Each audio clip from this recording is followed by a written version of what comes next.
Also, hi, Nix. Are you still mad at me for last night?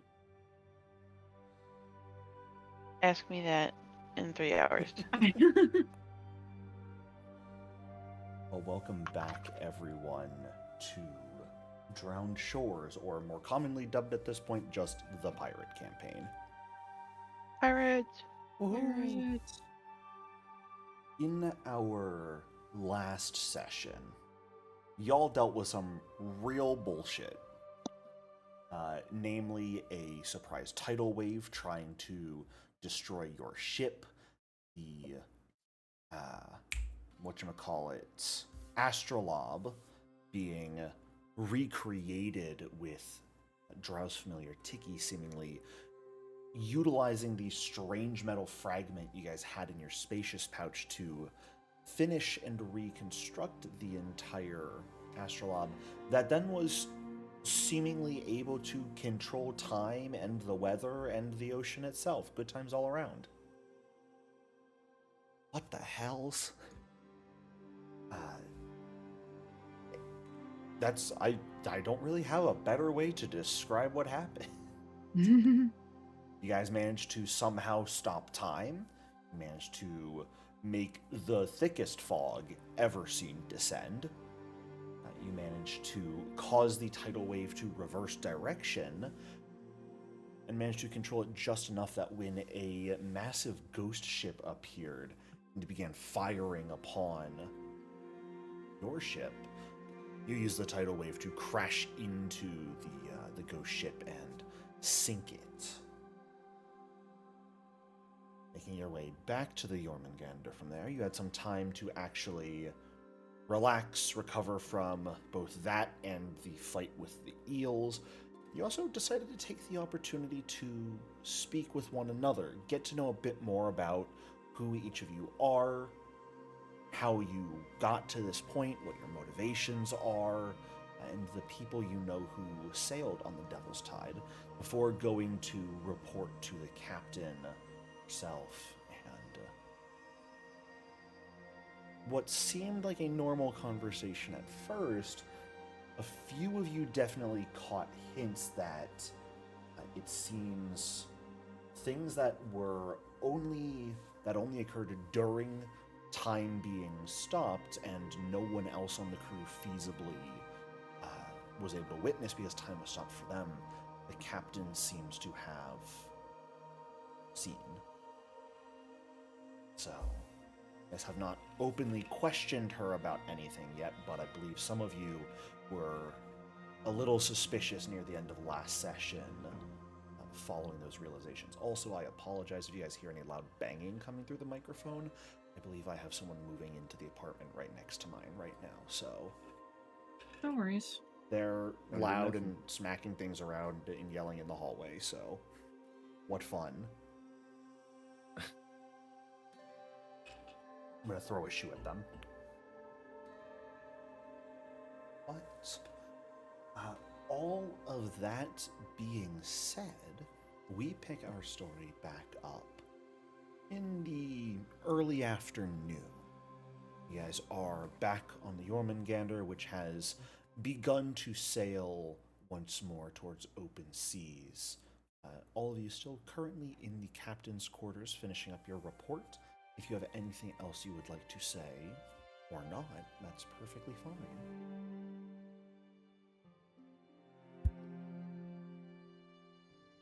I think everything that I wanted to say was said.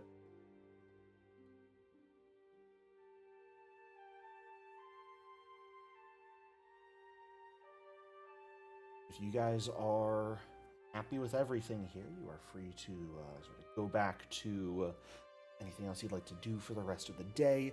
You guys will have a nice dinner of fresh crab tonight based off of what you guys caught. Ooh, And you crab. physically have a few more days of sort of general learning on this ship.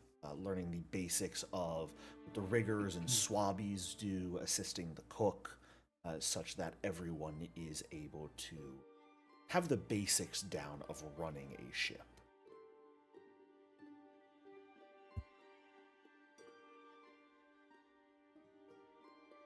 Got some eel too. Yeah. Oh, you did have the eel. That's correct. So Yeah. even more than just fresh fish, we got fresh crab. We got fresh eel. And a almost dead Ecclesia had you not stopped her from going in after the other eel. I'm built different. You would have died. I'm built different. Yeah, like food. A tasty snack. Right. That eel's lunch is what you're built like. Does anyone have anything else they would like to do today? Nothing comes to mind immediately.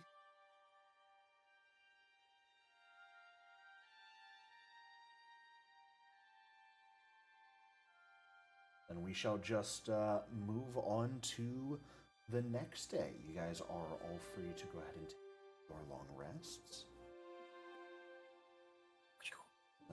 Bit of a shame that Drow's player is not here right now, considering they were struggling with the fact that Tiki had been destroyed when you set the astrolabe into Tiki.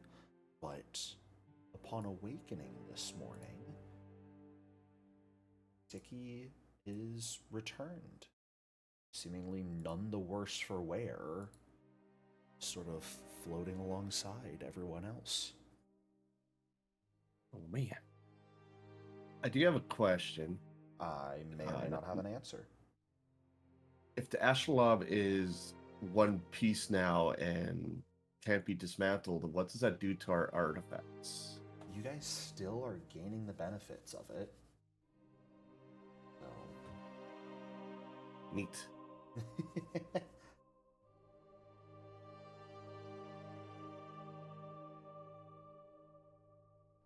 You're not really sure why necessarily, but there's a lot you're not sure about when it comes to this thing, so.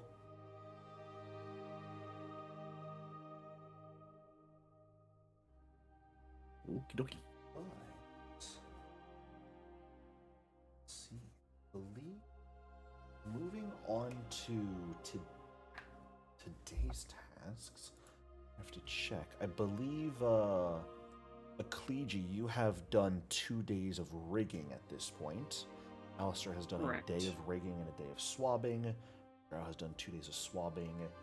In you did swabbing and kitchen duty, and River, you've done kitchen duty and one of the rigging tasks thus far. So that is going to mean that everyone does the next thing. So Ecclesia and Alistair are on swabbing today. Drow is in the kitchen, and Kin and River are on rigging. Think. Sure. Been a hot minute. We had a big tidal wave in the meantime. Let's see. Can I go ahead, since the one person who's doing cooking stuff is busy with that, can I get a d6 roll from everyone, please? Sure. To determine exactly what your job for today is. Okay. Ecclesia and Alistair. Fantastic. Alistair, you get set on hauling rope and just general knot work today. So, learning to tie and untie the knots in the ship's ropes, moving the, quite frankly, heavy coils of rope from one part of the deck to another. I'm going to generally need an athletics check from you for this. If you have another check that you think would work better, though, feel free to argue that. Nah, if it's all heavy lifting, no. Give it a shot. Yeah, it's mostly heavy lifting and then generally learning all of the different knots that go into keeping these ropes operating correctly. Okay. I'm not very strong, but those do what I do. Okay. It's definitely hard labor that takes most of the day to accomplish and leaves you sore and worn out as you're doing it. With that athletics check, I'm going to also need a fortitude save from My second best. you. Okay. There we go. Yeah. Thankfully, you managed to fight off the effects of heavy fatigue from this. The actual effort it puts in leaves you sore and in pain, but not enough to actually debilitate you in any meaningful way for the time being. A kliji? Oh, Mhm. good. I feel like you and Alistair should have switched jobs, because you get the repair job. Oh no! As things on a ship, as much as it looks like it operates just fine, things are constantly breaking or getting tears in them. So, sewing the sails, splicing rope, the rare time that a ship will grate against rocks that were unseen and needs a bit of repair on the woodwork, all of that is going to require a crafting check to work on actively fixing as the day goes by. Will they allow me to change jobs with? Nope. No. Because all of Okay. you have to learn all the parts of running a ship. Is the Oh cap boy. that was Captain Goldscale's effective order, is letting you all experience all the ins and outs of running a ship, whether you're good at them or not. Hmm. Because if you guys are going to be the ones solely running the ship in the future, she wants to make sure she's leaving it in capable hands. Um. Can I roll deception to make her think that I've performed the work correctly? So you don't even necessarily want to try at the work, you just want to sort of make it look like you're doing the work. Okay. I Let me think about that for a moment, because like no, I think a kliji is genuine enough that she would try to do crafting. Okay. Okay. Could I substitute thievery for like fine like manual dexterity, and I'll take a higher DC? I'm, No, it's fine. I'm It's gonna fine. say no here because this Yeah. really is like repairing things. Okay. If there were locks and whatnot that needed to be picked, I could potentially see it, but this is really the repairing side of things. And Yeah. I mean, you go into it knowing it's not something you're necessarily at all skilled at. Yeah. Those sorts of repairs you would typically leave to someone like Alistair, who's built to do things like that. But if nothing else, perhaps a kliji, you learn the benefits of delegation today. Okay. And the fact that Yeah. there are things that some people are suited for that others are not. And in those cases, it may be best to just let the people who are experts at a craft perform it. You might not be looking forward to what swabbing task you're getting tomorrow.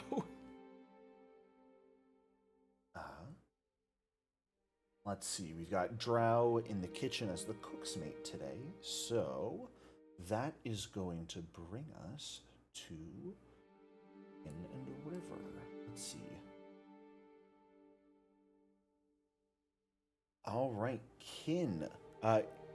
You wonderfully also get some repair work today, but specifically up in the rigging of the ship. So this is going to denote climbing into the rope work of the ship and actively then repairing the rope and patching the sails while they're raised. Things like that. Now, I do know you are a magician, so I don't know if you have any spells that you think you could prepare that would help out with this today. I've animate rope. Oh, you got animate rope. Prepared it twice. and Nice. gust of wind because I knew we'd be working on the sails. So. Yeah, absolutely. Let's see. Yeah, so in general, I'm going to need an athletics check to climb, and then like a crafting check. I'm gonna let you roll Arcana instead of crafting, though, since you can animate the ropes, and since you have another casting of animate rope prepared, I will let you roll the athletics check to climb with a +2 circumstance bonus if you are planning to cast those spells while you work. Okay. Just sort of getting the rope to help carry your weight up, and also being able to more efficiently manipulate them.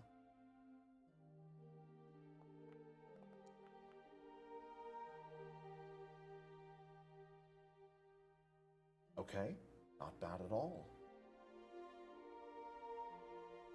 All right, and then repair.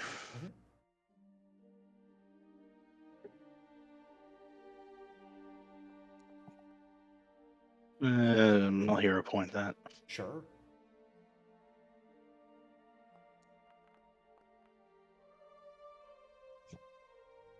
All right. It's amazing. The work you normally wouldn't be particularly great at becomes so much simpler when you have magic on your side. Getting up into the rigging itself, up along the mast, would be pretty challenging in general, but when you're able to animate a rope and have it almost directly carry you up, requires much less physical effort on your part, and then being able to just keep that magic going and cause the ropes to tie themselves off and repair the frayed areas on their own really makes things simple. But you may get an idea of a bit how dangerous it might end up being for those people who don't necessarily have magic. To try and climb and hold your balance while doing this sort of rope work might be pretty difficult for most people. But definitely useful for everyone to be able to do.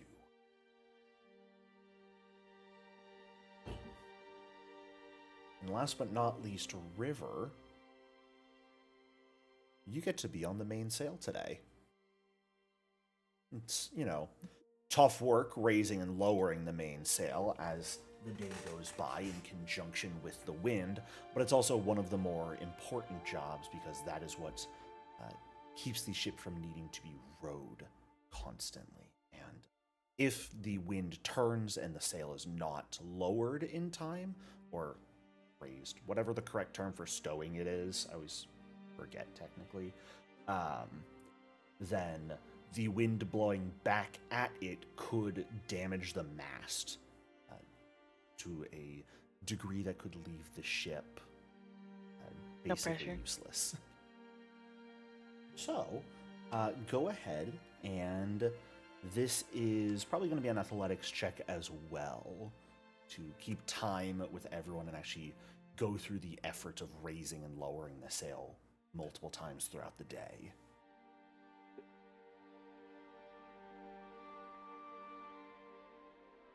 Imagine working on a ship is hard work.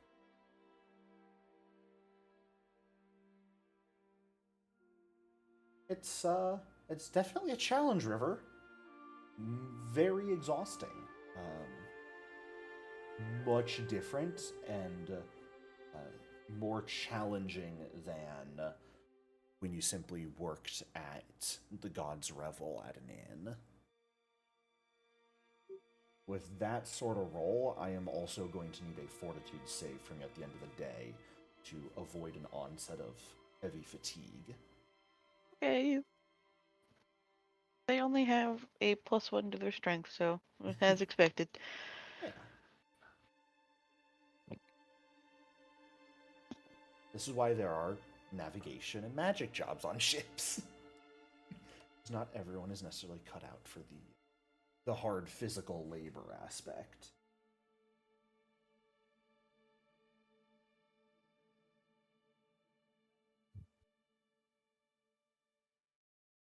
So, go ahead and save.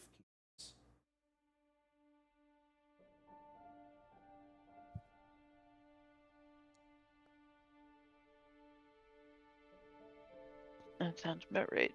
Yeah, unfortunately, it's a bit too much for you.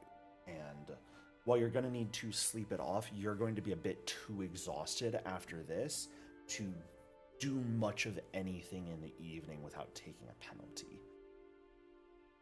What I am going to allow is effectively everyone to take a day's worth of downtime in the evening, since this is still a learning period. They aren't going to push you guys to the point of being completely exhausted and just want you to get the basics down. So you've definitely got time in the evening to do anything. If you want to craft, chat with anyone in particular. Gambling was set up with Drow that was specifically cheated gambling with no money on the line. But if you want to do regular gambling with money on the line, or try and learn from someone else or earn money in some way, anything you would like to do, you are more than welcome to attempt to.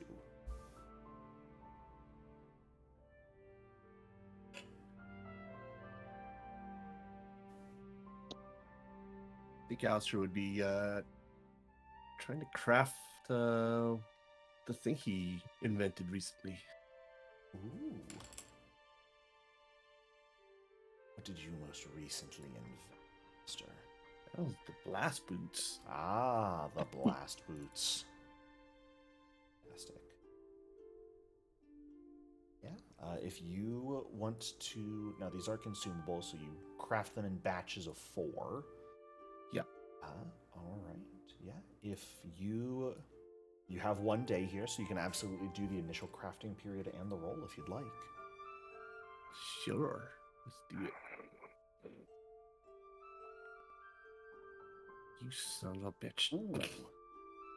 Every goddamn time.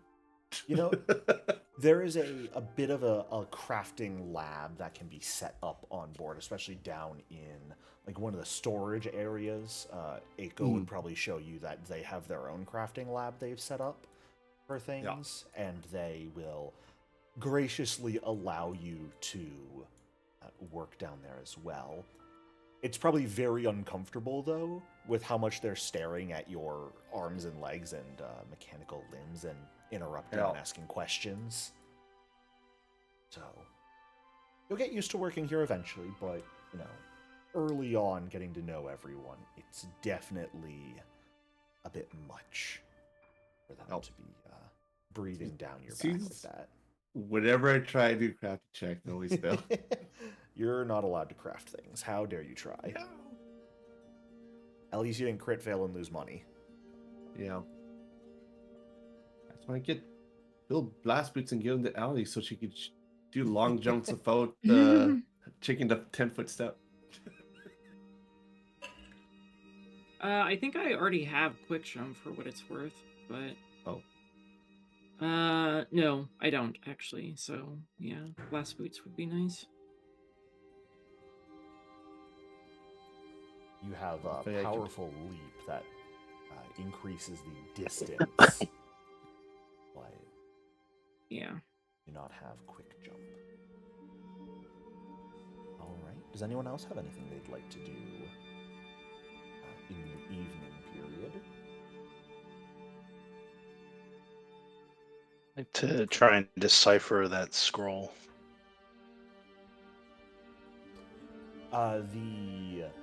The map that yeah, absolutely. You guys have been Jez has actually been semi-holding on to it.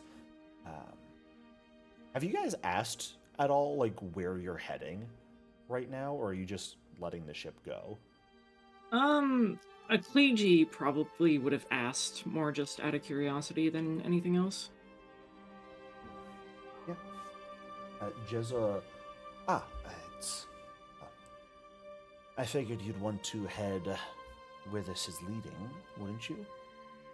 this is indeed a treasure map like it says it is, at least like we were told it is, then Sure, but we haven't deciphered it yet. Do you know where it's leading? of course.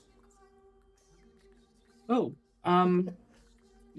where is it leading? A set of ruins to the north of here, it seems. A apparently temple to a people known as the Thulani. And we pull everyone over to the Shackles map real quick. While you guys are at the point where you're pretty close to passing into very open seas from between Besmara's throne and Motaku Isle, the ruins of the Thulani people that this map apparently points to is almost due north. You guys will probably end up circling like through this small island chain and just sort of be able to head up with the coast in sight constantly towards those ruins. So you read this language. It's to an extent. Learning the languages of the various peoples in the Shackles is somewhat of a fool's errand. There are so many diverse peoples and languages that they speak, but there are oftentimes similarities and things to look for in them. The structure of how many of them write, since typically these sorts of maps like this one are story-based instead of direct visuals, knowing certain keywords and general cultures and beliefs of them makes it easier to decipher without having to speak the entire language.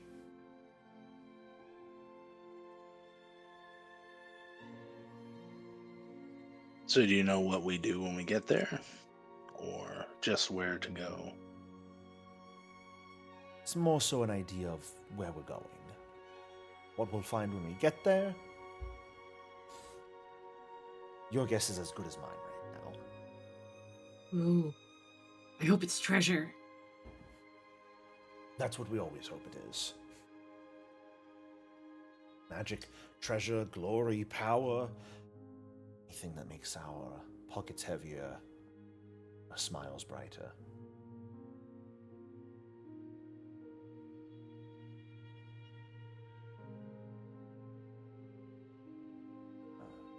If you would like, lessons like these sort of basic languages are sort of baked into what you guys are doing during the day, as like some people will talk to you.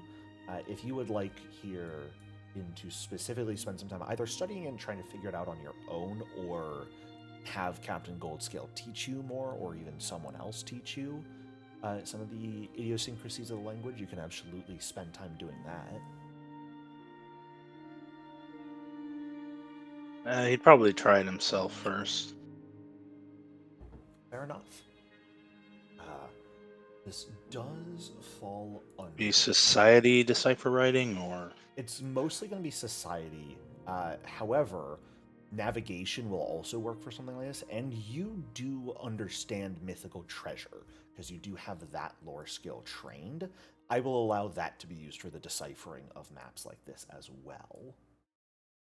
Since you know about a number of treasure, and you've probably heard about like the maps and clues that led to those treasures as well, so you can probably extrapolate a bit how these generally work if they indeed all share those sorts of similarities. Okay, so just be recall knowledge, and then you would use mythical treasure? Let's see, decipher writing. Yeah, it is a blind check, so... Yep, you can do recall knowledge, or you can just roll the skill itself.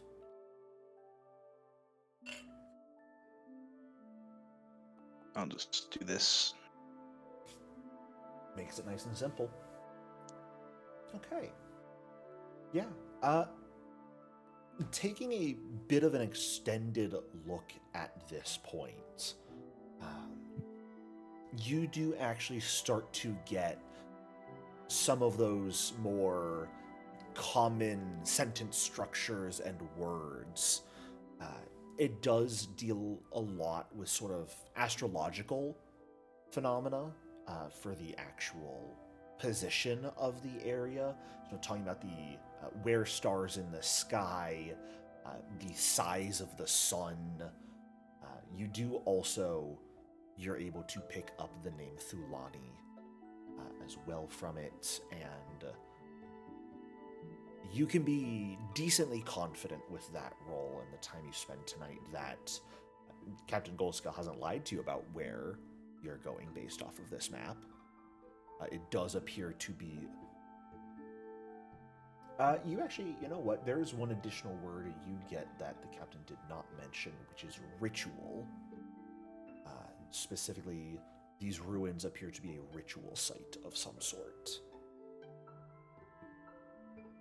Okay. Will Kin mention this to either the captain or to us? I'll mention it to you guys after we're done talking to her. Unless anybody stops her, Akleji is going to say, "Hey, Captain, what's this about a ritual site?" I don't know if anybody stops her from doing that, though. Okay, then, yeah, she'll be Probably like... just a wince. Yeah, just a wince. Like, oh, okay. Someone needs to stop a Ecclesia and teach her, don't just spout everything. Well, I mean, surely the captain, like, if she's really smart about this kind of stuff, then you know whatever this ritual site thing is then, right, Captain? Does it say ritual on there? Yeah, right here. Or at least that's what Kin says, but Captain Kin is really smart, so I trust him. Huh. Impressive, Kinrail. I did not catch that word myself. But you know what ritual site means, yes? She just sort of like looks at all of you expectantly. A site where you conduct a ritual? It means treasure. Oh, Rituals, correct that me too. if I'm wrong, Kin and River, I know I'm not, but just correct me if I am. Many rituals require relatively precious resources to complete.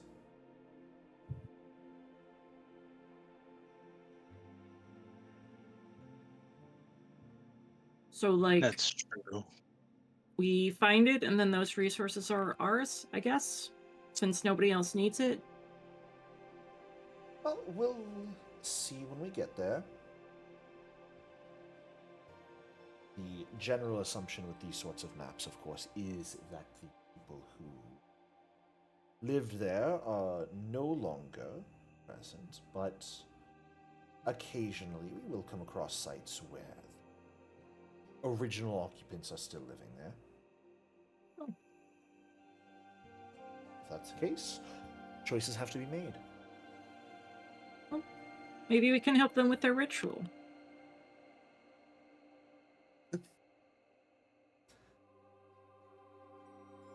Akleji, like, completely fucking serious when she says that. Yeah. Captain Goldscale just sighs lightly and looks at the rest of you.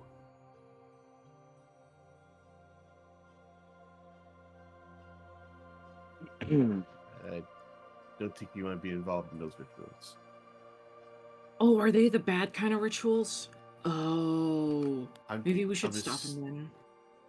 I kind of assume they're bad. Depends. These are people who are native to the region, so the rituals can really be of any type. They can be of the more sacrificial nature. They can also be prayers for good weather, offerings to the gods. It really depends.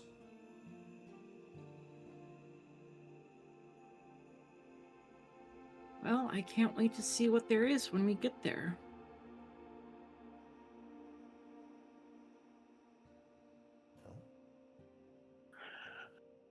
Were you going to say something there, Ken? No, it's just Okay. Ken will probably yawn and be like, "Well, off to bed." Indeed, you all have. Ah, tomorrow is a different job once we're reaching open waters now. Something I'm sure most of you will thoroughly enjoy. Get some rest. Right. Thank you, Captain Goldscale. Thank you, Captain Kin.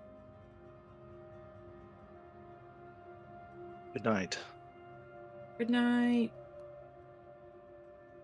River was probably, through that entire conversation, they were probably asleep. Fair enough. Because their body hurt, their body hurts. It's tired. It's bedtime. Yeah. You are welcome to just spend the evening resting and recovering from the day's work. Clegy, did you have anything specifically you wish to try and accomplish tonight? I mean, unfortunately, I can't really think of anything. Like, she's just gonna probably chill out on the crow's nest, watching the waves go by. Probably stargazing or something until it's time for her to go to bed.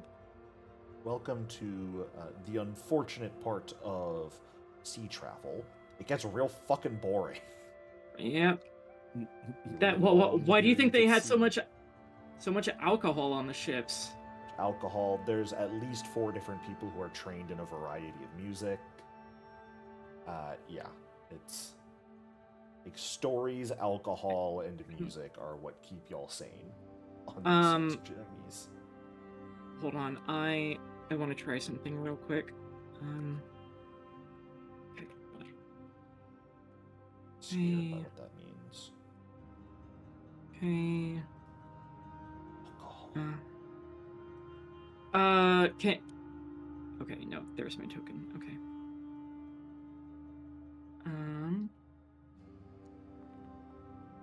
Okay, I'm fine. Gonna get see if you drunk and fall out of the crow's nest. Yes. A Clegy can hold her liquor tonight. Alright. Then eventually you all find your way back to your respective cabins in order to rest the night away. In the morning, though, you do have a new job today. No longer just the, as promised, I should say, not the basic learning the ropes of what it means to crew a ship, but as you awaken in the morning, sort of like fall out of your cots, head into the galley, you find Cassia sort of standing at the table with like a ration in hand, just a gleam in her eyes as she watches you all stumble your way into the kitchen.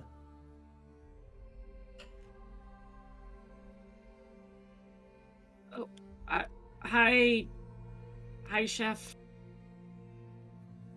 Specifically, sorry, I should say the person you're also seeing here, who's like standing there watching, is Cassia, the master gunner of the ship. What are you doing here, Cass? Eating breakfast. Oh. I guess that makes sense. Does. What are you doing here? It's a while after dawn. Could have gotten up earlier. I was sleeping off a little bit of the grog, is all.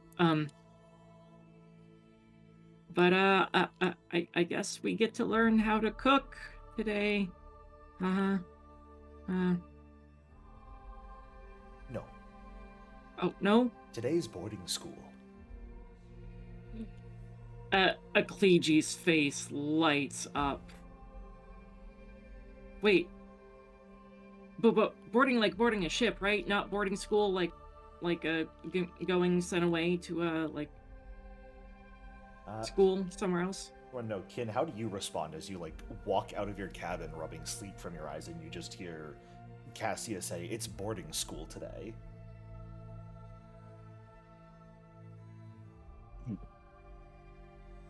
Hmm. The, He's probably thinking about what spells to prepare for that. the one person who went to an academy, you get to go back to school. Aren't you excited? Yep. Ecclesia went to school. She went to the School of Hard Knocks. Haha. But I'm sorry. I'm sorry. She does look at you though, Ecclesia, and sort of give a wink. Well, I mean, if you want to be shipped off to some hoity-toity academy surrounded by dead dirt, then I suppose we could arrange that. No. I wanna jump from ship to ship. I wanna swing on the ropes, and I wanna yeah. That is indeed today. Eat your breakfast. Meet me all up on deck. We're going rowing. She will Ecclesia will finish up her will- ration, make her way up the stairs. Ecclesia will whoop and cheer.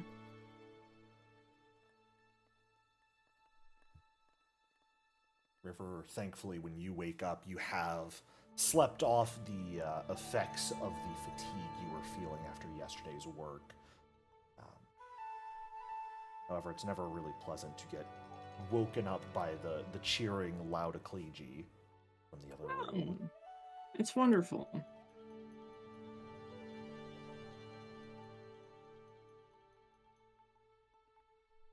Anyone have anything they would like to do either at or perhaps before or right after breakfast before heading up on deck and meeting with Cassia? Eat food and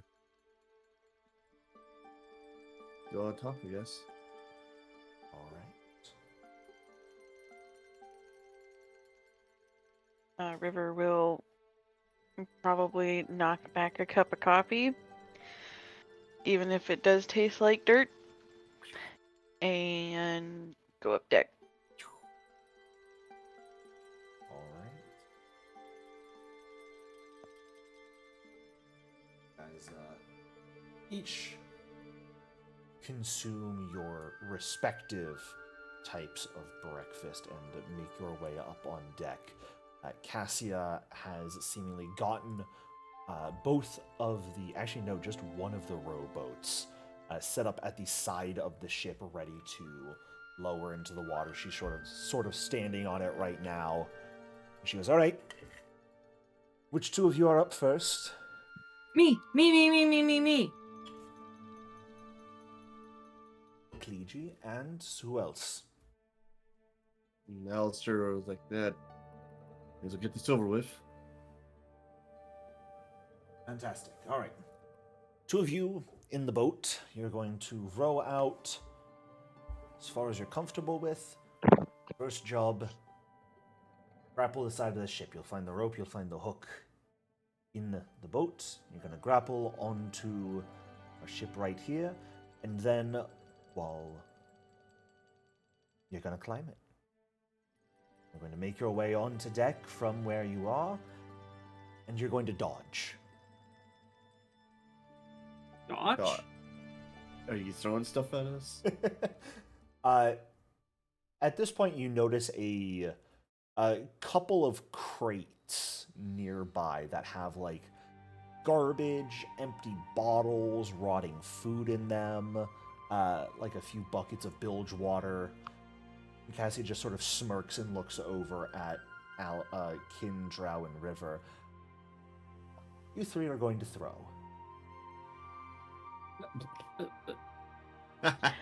I can throw it back, but I can't throw. What are we throwing? What you see in these crates, they're going to try and climb the rope. Your goal is to knock them off. Oh. No hard feelings, I suppose.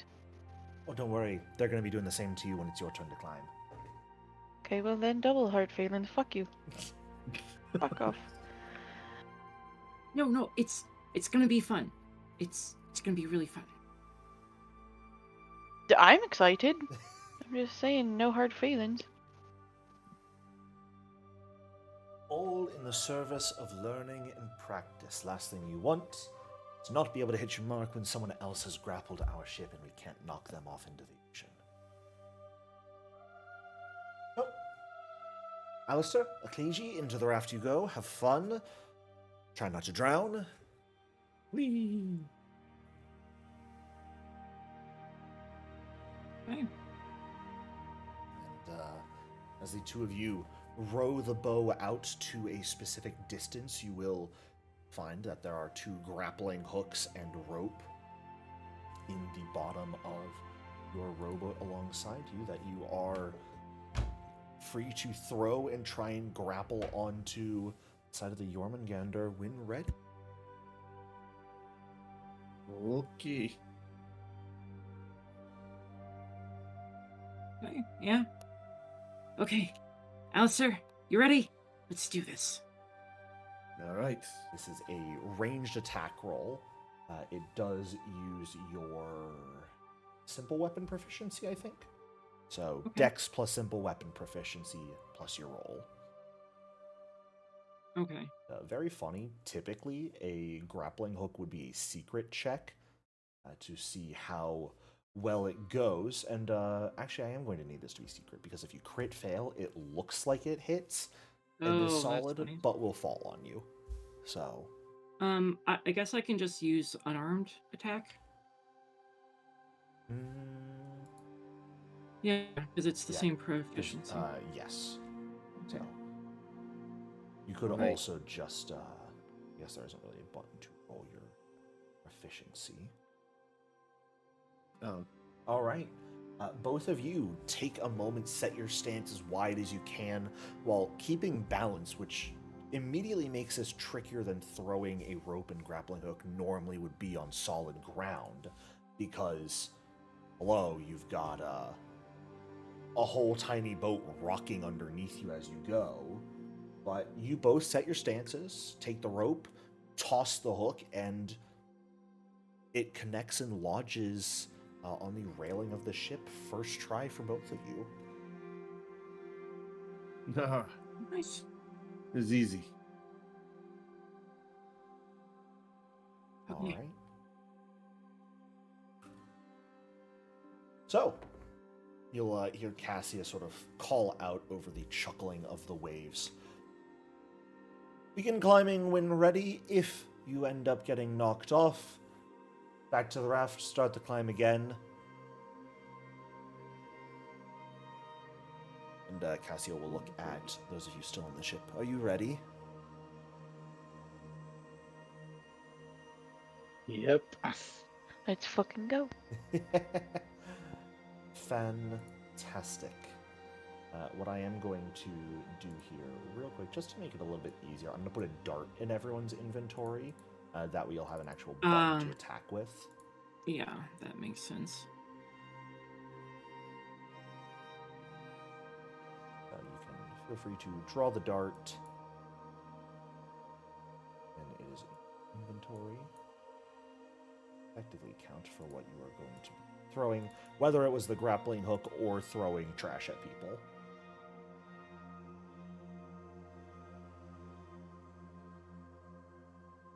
All of you should have it at this point. Nice. So, those of you who are going to be climbing, funny enough, I don't actually need athletics checks right now, because this is more so the people on the ship getting to make attack rolls. And for every hit they get, you have to make a reflex save with a penalty equal to the number of saves, or the number of hits. Oh, fun. So, Kin and River, each of you make 3 attacks, please, at map -5, effectively, because of the distance that you're throwing it.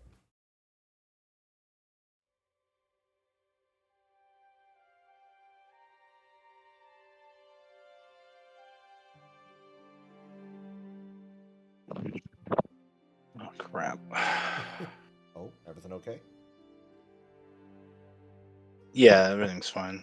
I'm on the internet or hotel Wi-Fi, so Oh no. I might lose connection here for a second, but it'll pick back up pretty quickly. So the dart has map -4 because it's agile. That's fine. That's But- actually even better for the range because you're about 40 feet out. Okay. So 3 of these in a row. Yes, please.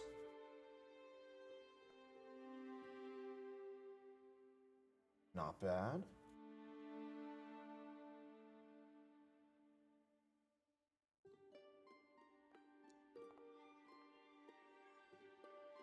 A little bit worse.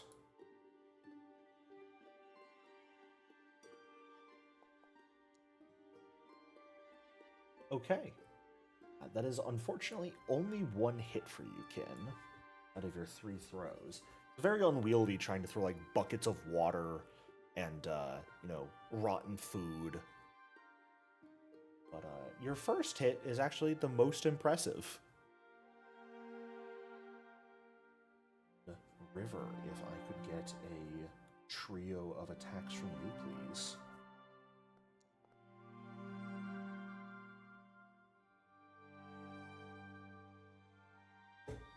Can you hear me? Yes. Okay. Cool. First strike, River, a big ol' whiff. Okay. Hey, that just means our people climbing are even better at climbing. God damn it. Okay. Okay. So you're throwing things, and like you're trying to hit them, but at the same time, it's not like you're trying to actually injure them. So Listen, this is why they're the fucking cleric, okay? it's very much you're trying to get in the way of the people climbing. Like hit the rope with it so it jiggles and they maybe lose their grasp, things like that. They're hard targets. Alistair and Ecclegia, I will need a reflex save from both of you with a -1 circumstance penalty, please. Okay. Soul hit that was made against you. Yeah. Sorry. No, this is fun. This is fun. Can I ask if that's a success? It's not. Okay. Okay. Ecclegia, you manage to climb up just fine. You almost lose your grip for a moment, while simultaneously, Alistair, you get beamed in the head with an old apple core and fall off the rope. Ah. Unless you were wanted to hero point that. No, I need. We should let the people on top have a little bit of victory. Fair enough. So, Ecclegia, you make your way back to the ship just fine, showing a pretty much textbook form of grappling and climbing a rope to traverse ships. While in the meantime, Alistair is knocked into the water and has to make the attempt again. I'm not going to ask for a whole extra set of attack rolls. Alistair, will you just give me one more reflex save? With the -1 still? No penalty at this point. No penalty. Okay. They're still Oh, very pelting you, average. but that will be a success. It's definitely a bit challenging, a bit of a harrowing success to get up this time. Things are still getting thrown, you get hit on occasion, but you do eventually make your way on board. And, return back to the ship. Unscathed-ish. Mostly.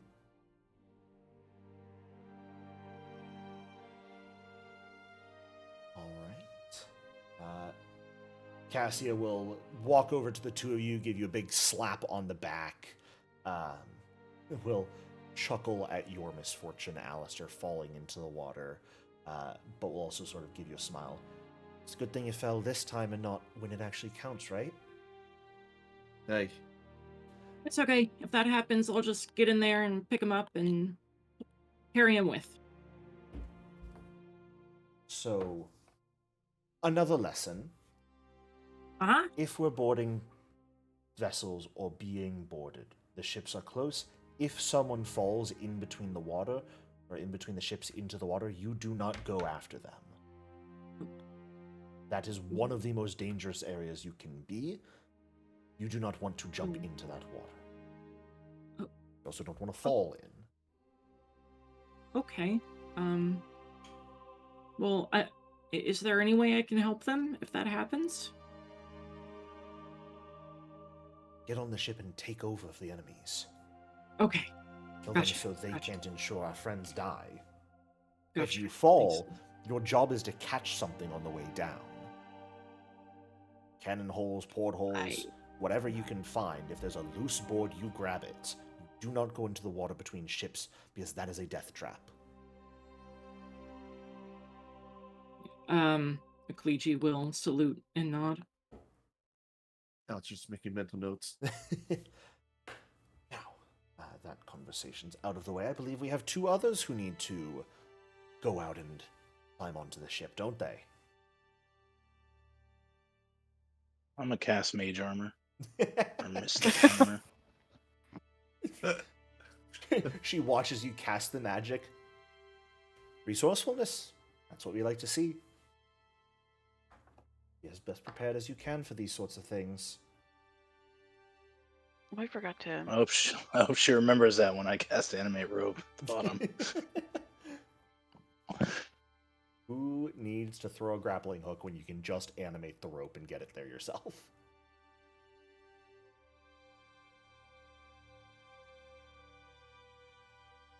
I think I'll still have to throw it, but I can use it to tie it around myself so I don't fall in if I get hit. Oh, oh, that will be funny. Let me read animate rope real quick.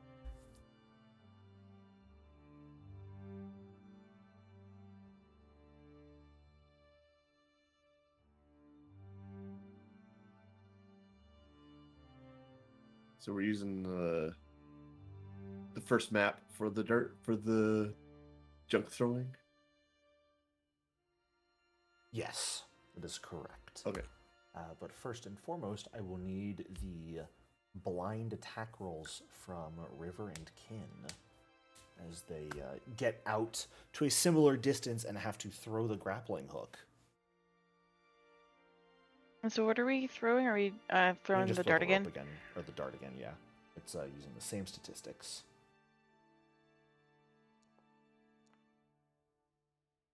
One yar. Needs to be blind, please, River. Well, at least I, you know.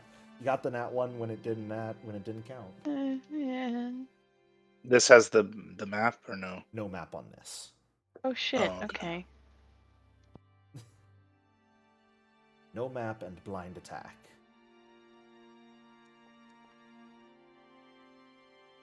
Fantastic. Similarly, both of you managed to snag the grappling hook on your first try. River just looks excited that they landed the fucking hook. You set your stances. Maybe you just copy what you saw Ecclesia and Alistair doing. And throw it with a hope and a prayer in your hearts. And it's pretty impressive. All of you managed to get it set on your first try.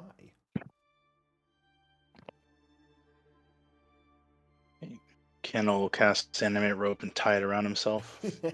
Sure. You're still going to have to make the check to climb. Yep. I will probably give you a big bonus, though, on the reflex save to avoid falling out of it. But we've got some attack rolls and trash being thrown that we have to see how accurate this is. Okay. Good luck, River. Good luck, Ken. Ecclesia, Alistair, you are welcome to throw your trash. Map -5, please. Okay. 3 times. 3 times, please. The dog is snoring behind me.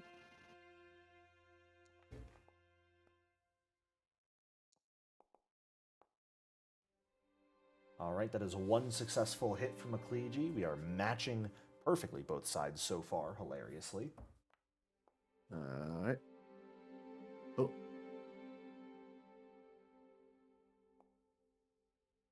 Click pick up every time. And there's the second hit. There's a third hit even. All right. So Wait. Who hit me with that apple core? Alistair, how are you better than me at this?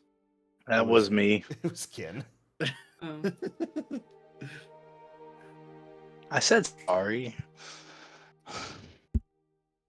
Time for revenge. Sorry, I'm Fucked up. watching I didn't Titsy. even She's hit any of you.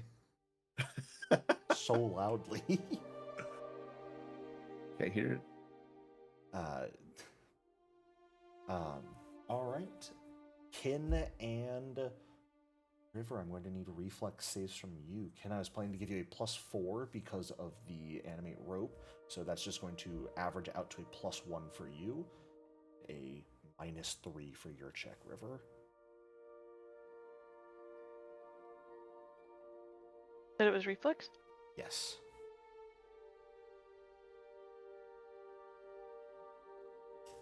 Dodge the debris and make your way towards the ship. Is this blind? Nope, this can be public. I am. Okay.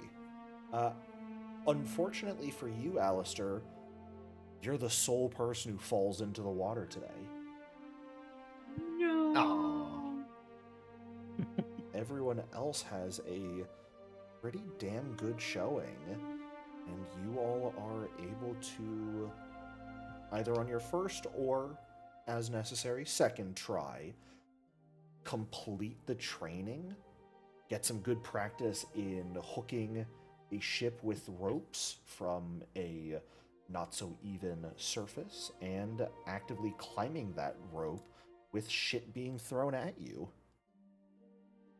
Managing to hold on and get to the other destination, get to the ship safely.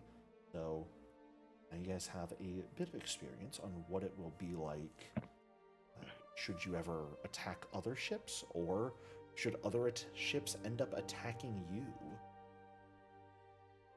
What that sort of boarding action might end up looking like. As the training sort of comes to an end, Cassia will, of course, ask you how it was, how it felt, any questions you have. Does anyone have anything else they would like to practice? Any other advice you would like for her to give you? She's happy to assist. Anything else at this point? Can I...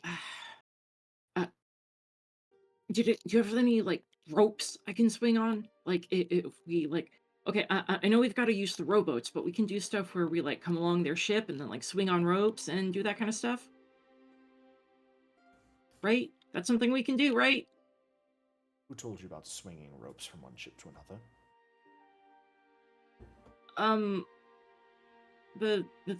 The guy who was on the Devil's Tide that I met, and he told me stories about being a pirate. We try not to do that. Oh. Grappling hooks and planks are far more common methods of boarding. Rarely will you do the swinging from a ship to a ship, simply because it is very dangerous. Okay. Far more people are lost doing that than not. Okay, I guess I won't swing on a rope from ship to ship. Not at least until you're far more experienced than you are now. Yes! Yes, yes, yes. Like, sees your What have you done? dejection and then pipes back up.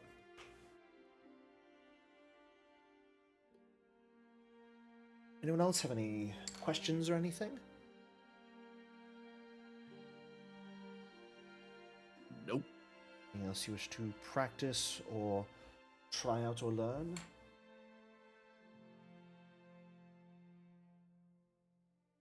I guess, no.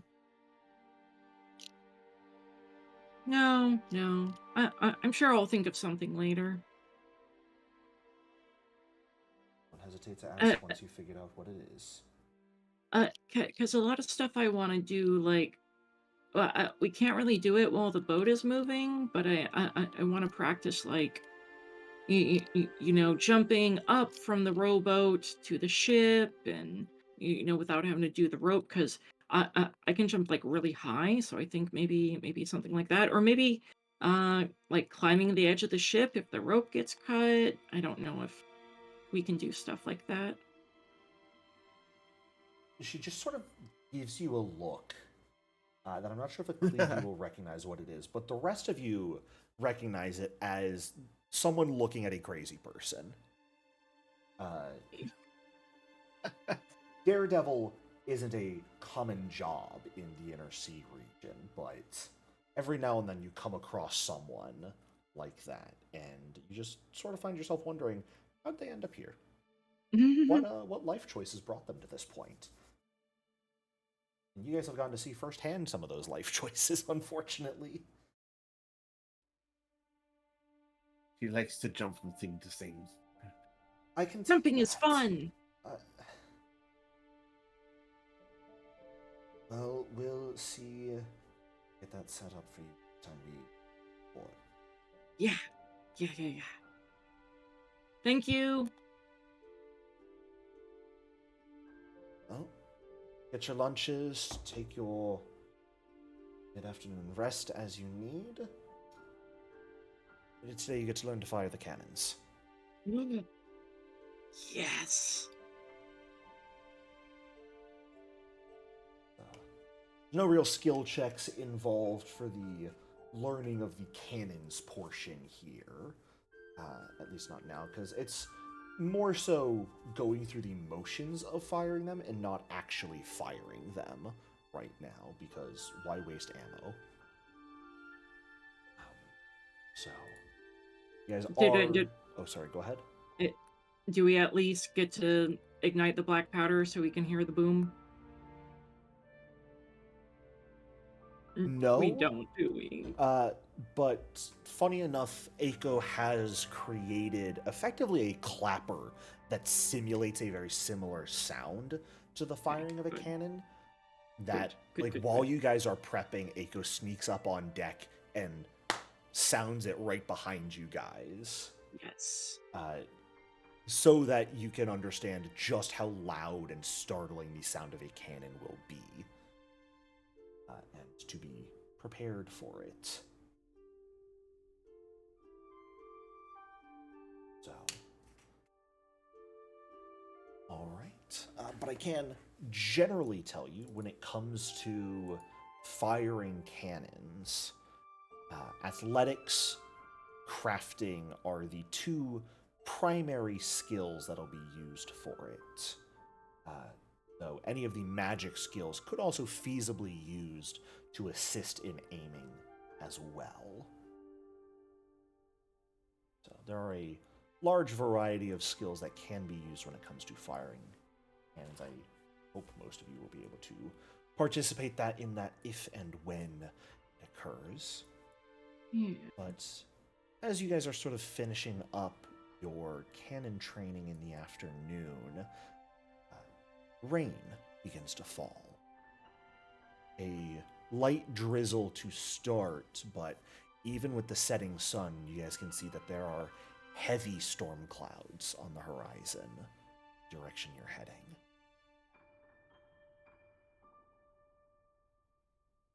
It does look like tomorrow and perhaps over the next few days, you are going to meet with a massive storm.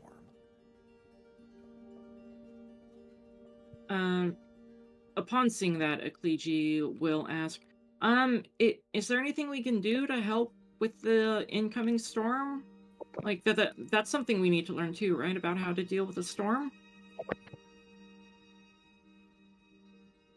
Well, when it comes to dealing with storms, go down. Things will need to be done. Of course, the ship needs to be maintained and run without issue, but in situations like that, really not too much that you need to worry about. Aside from, getting swept overboard. But don't have to typically deal with that unless it is a very heavy storm.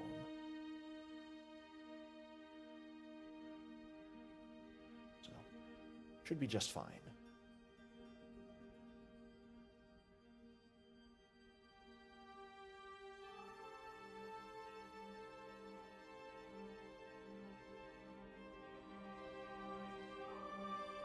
Anyone else have any questions or anything else?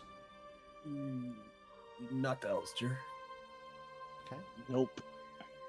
Nope. All right.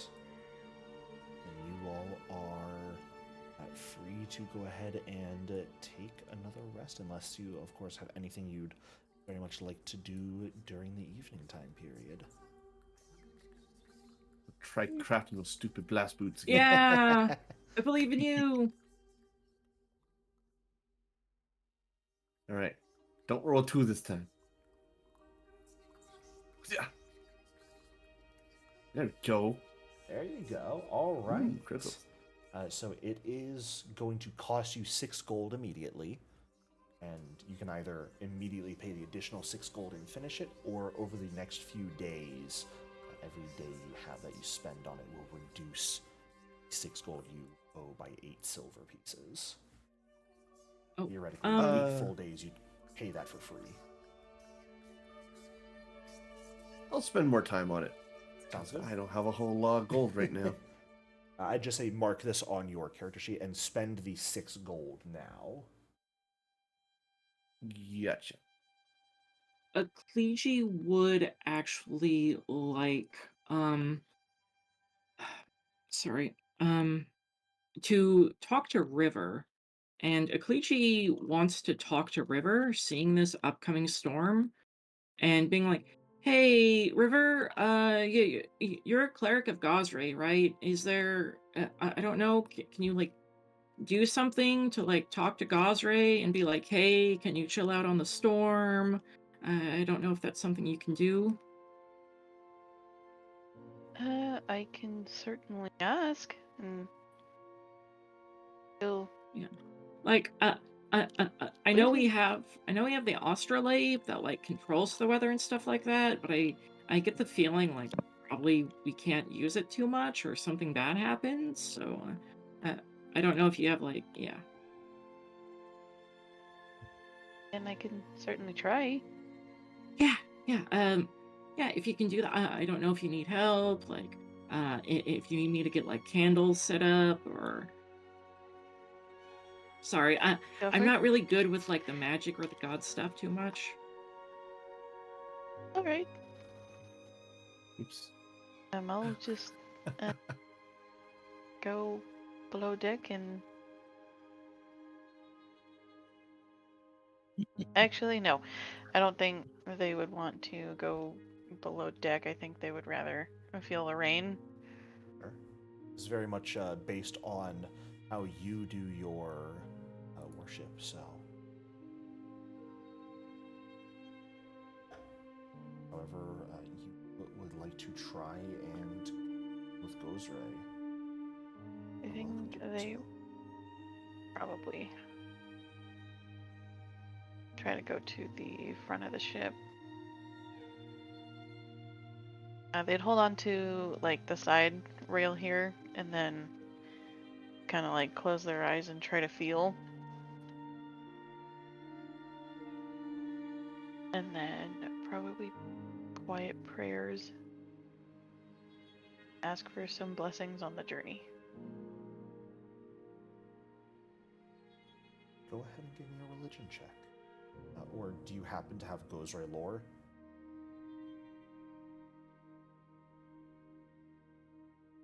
No, I just have Vishkanya lore. That's fine. And Go ahead. alcohol lore, question mark? That's not going to do much for you here. You can go ahead and roll. Public or blind? Let's go blind here. Okay. A clergy will be standing next to River and like praying as well, but like her prayers rather than like complex prayers to Gosray. She's just like, "Hey, Mr. or Mrs. Mr. Wind and the Waves. So, sorry, Is she saying all of this out loud? No. Okay. Actually, no. I think it's funnier if she does. Does River react if Akleji starts being like that? Yeah.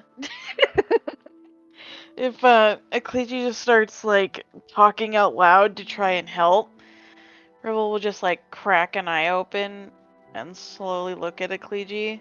Oh, sorry. I'll let you do your thing. Sorry. You can ask for help in silence. That might be a little easier for me to do my thing. Okay, yeah. And Akleji in silence will still be going, yeah, Mr. Wind and Waves, if you can like chill out a little bit, we'd appreciate that. Yeah, please, Kay, thanks.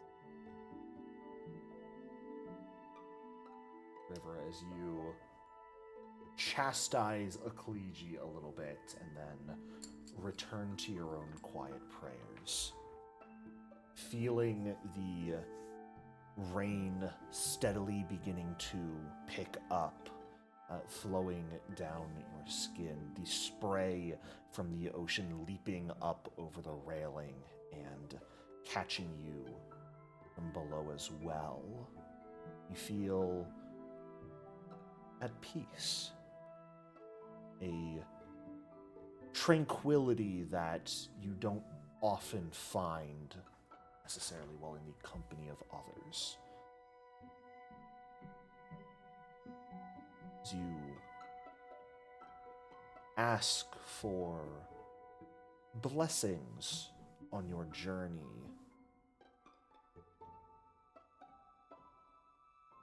you receive a feeling, River.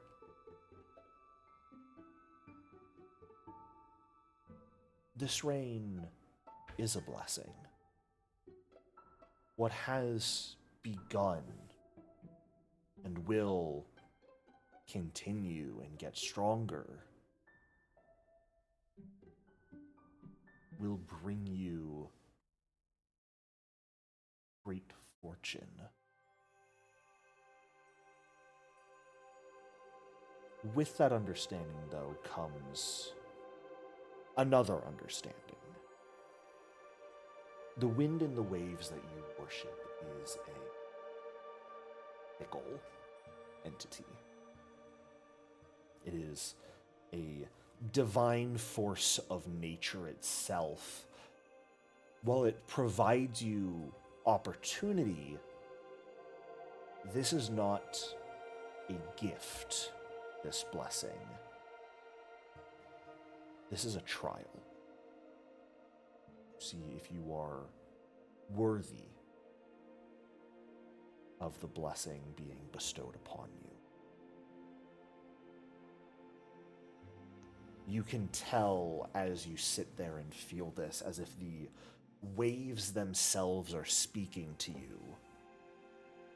This storm will not solely bring you opportunity, but it will bring you opportunity in the form of danger. And if you can overcome that danger, well, who knows what you'll receive.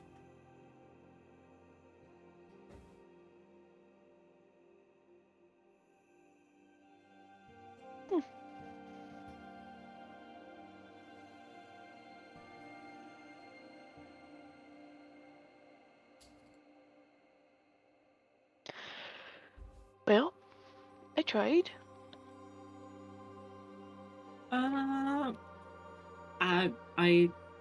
I think it worked. Thank you, River. And Akleji will give River a big hug.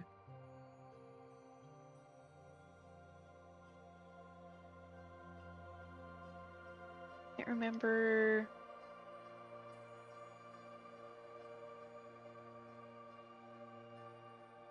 Okay, yeah, people can touch River. Okay, that's cool. Because I was Oh, like, I'm I yeah. don't know if River's poisonous or not. Oh, okay. No, Okay.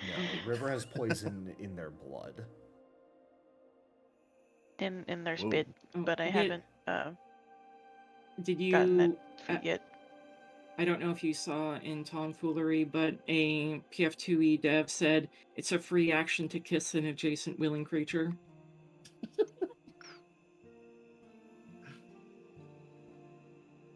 I mean, Anyways, well, I mean, listen, if Ekliji kisses River, I can neither confirm nor deny if Ekliji will get sick afterward. no, a Clegy would not kiss River, except like maybe on the cheek. Okay. Acceptable.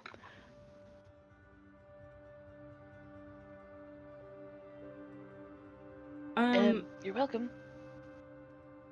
Can't really tell you how this might go, but you know. No, it's. I think it's really cool that we have a cleric of Gosray with us, because like, I mean like, I like Caden and all, but I mean he's like, he's not really good on the ship except for the boost part of being on the ship, I guess. But no offense, big guy. By the way, but you know, a cleric of Gosray, that's gonna be like really helpful. For now. Flask sloshes judgmentally. I did want to ask, what's Silroar up to? Oh, yeah. Right now, Silver is probably down in the galley, actually. Mhm. Oh yeah, River, I think that session. But Yeah. you recall Silroar, the devil the party met when picking up the treasure of the Devil's Tide?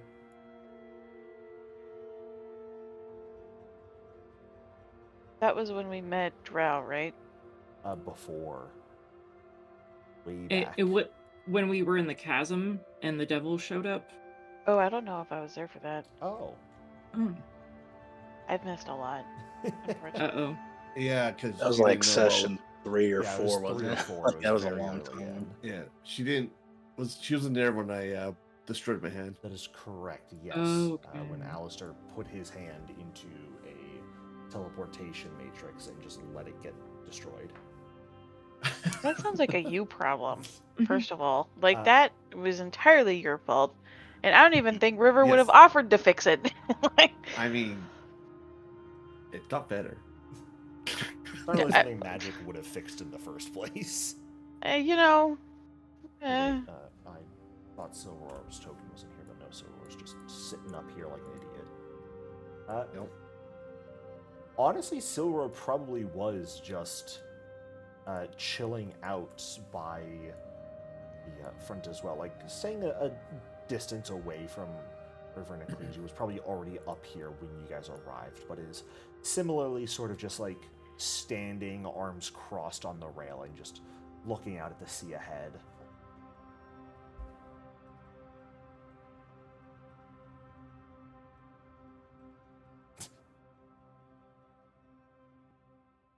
And how could you say something like that?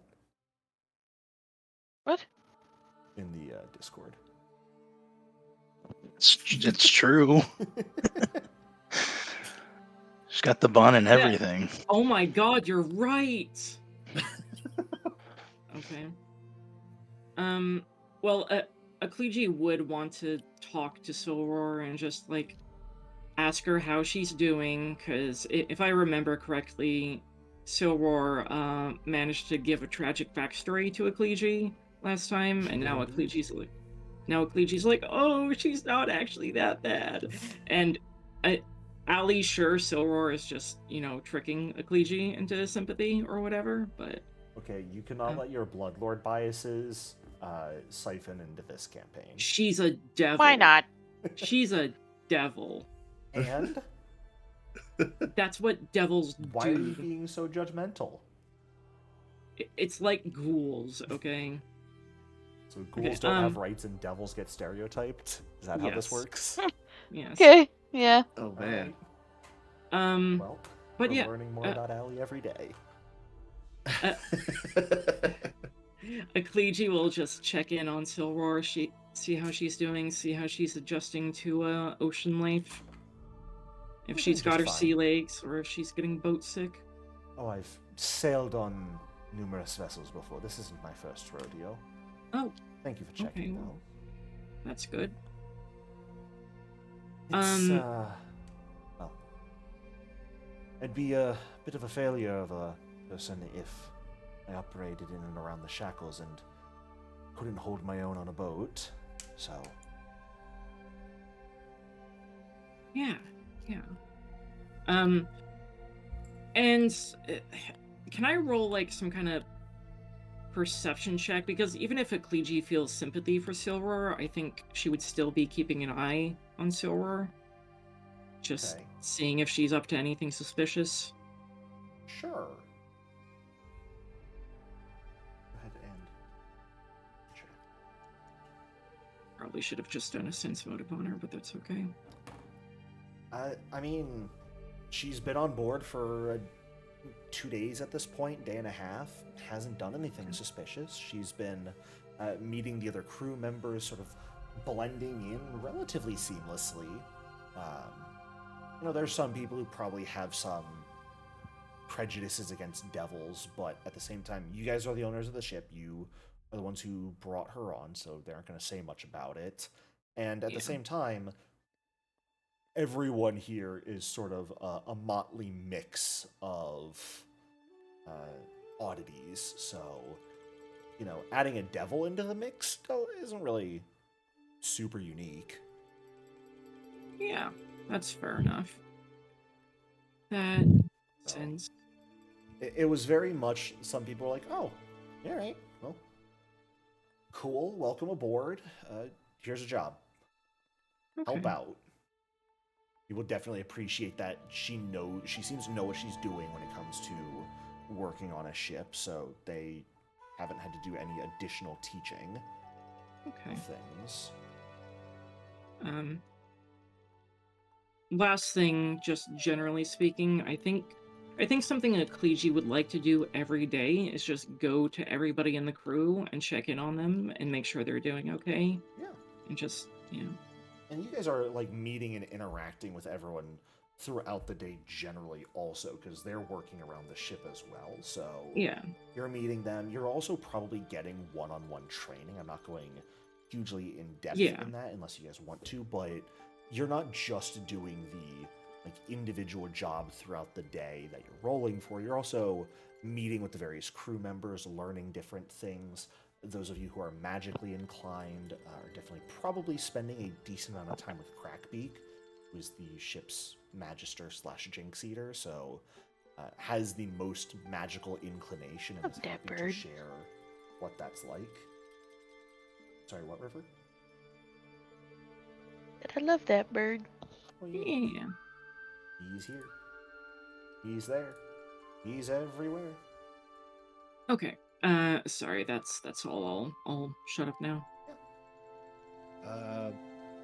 Just a matter of bookkeeping. I just realized I already had a note on there about the initial invention work for the glass boots.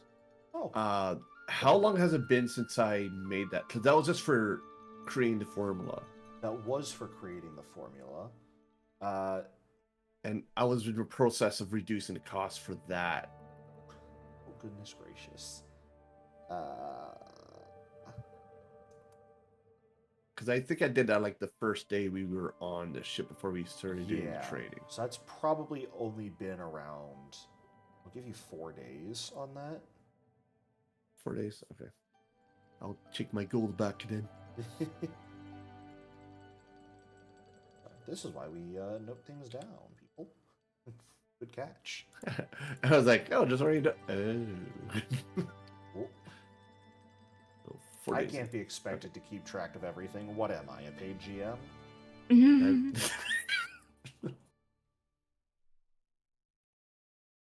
All right. Anyone else have anything else they'd like to do here? Nope. I'm No. good. reducing that cost. All right. Well, generally at this point, you guys have all gotten the basics down of what it means to sail the seas, run a ship, the different jobs that are necessary. Even if each of you hasn't directly experienced each individual job, you're still going to be working and training through people, but you have the basics down at this point in time. Everyone can go ahead and take their navigation skill and set it to trained. Nice. Oh, man. And Let's you go. do not have to worry about putting skill increases into that. As the campaign progresses, that skill will be automatically improving at certain points to go alongside with you guys just generally spending time at sea and getting better at it.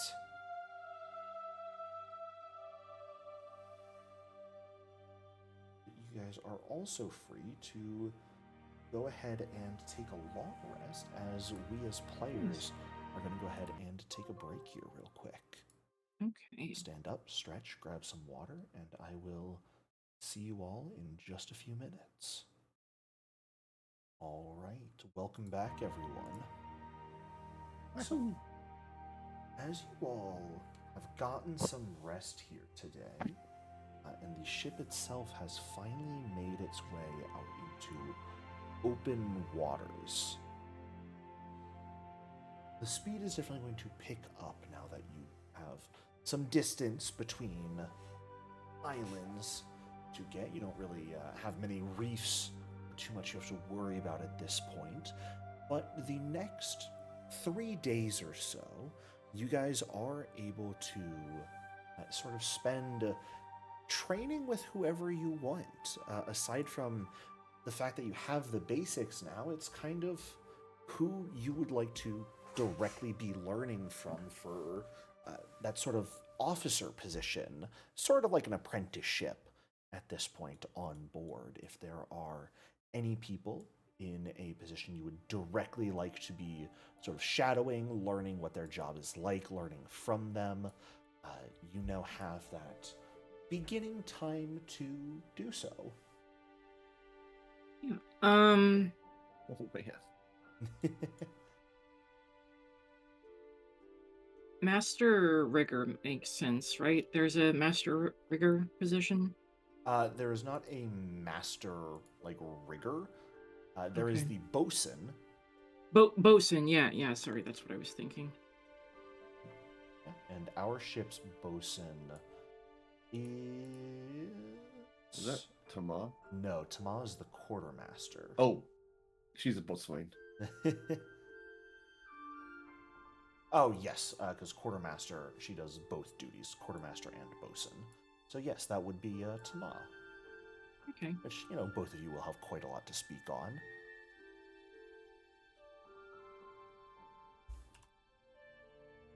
Yeah. And how about the rest of you? I'll be hanging out with the person who wants to replace my ailing body with a robot one. Fantastic. You're going to spend some time with Aiko. They're very excited that you want to learn from them. It's a natural fit. Or unnatural, I guess.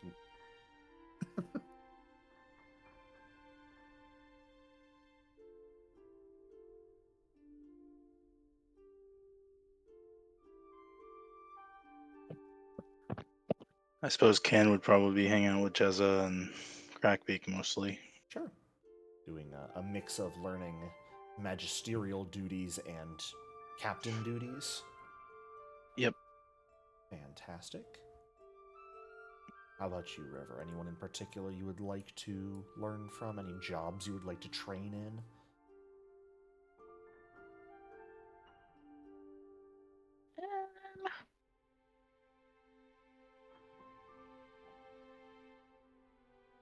Really, I guess they would probably talk to Crackbeak a little bit, Okay.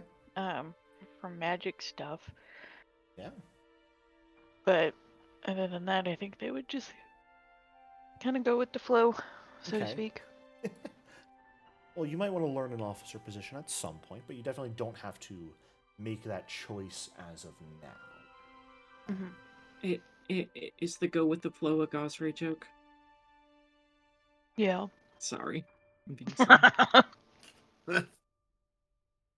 Some of the jobs, just for your reference, that don't have anyone learning them at the moment would be Master Gunner, Helmsman, Navigator. So, all important roles, but hey, that's how it goes.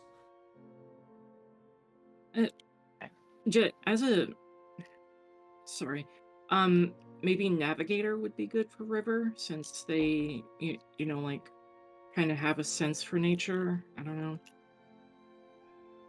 but sorry, just a suggestion. That's It's what I also a was. wisdom-based thing. Yeah, that's what I was. About. I think.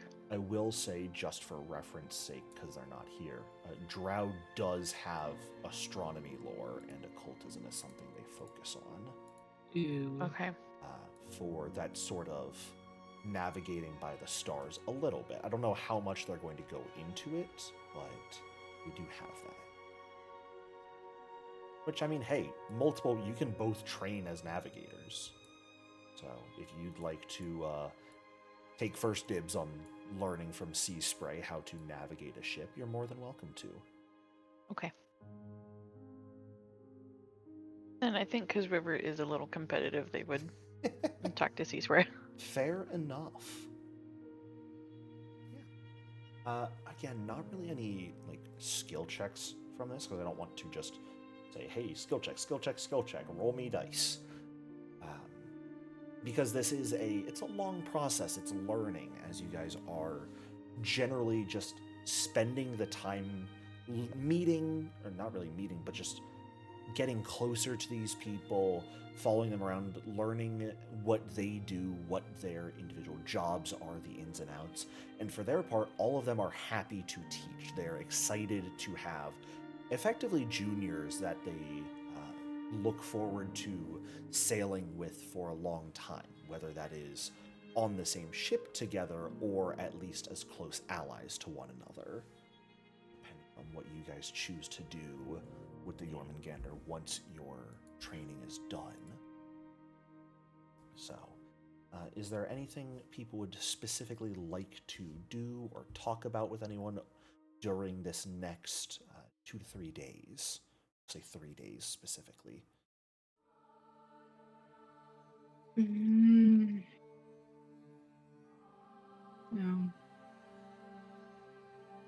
I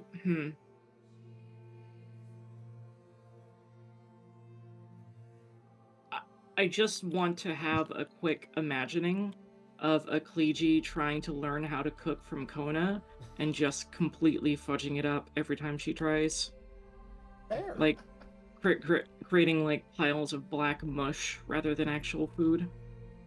It's, they don't directly ban you from cooking in the kitchen, but Yeah, Kona does sort of mention as nicely as he can that, hey, we've got, limited supplies, and we'd like to make the best food we can with what we have. yeah. Yeah. Thank you, Chef. I appreciate it. Thank you.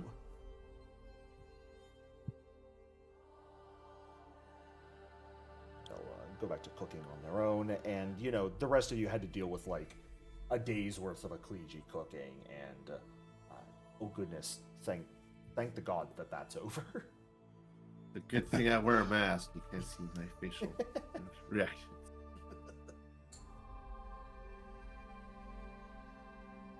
I think Alistair and Akko will have what to everyone else would be extremely boring, but to them to be very exciting talk about how mechanical limbs work. Yeah.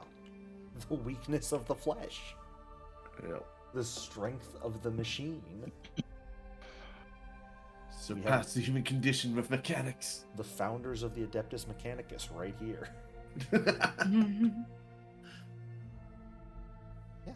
Yeah, you guys are absolutely able to have like fully technical discussions, going over blueprints and sort of both your own styles of crafting, because Aiko definitely does have a different approach to like visual aesthetic of how things look and how they're built.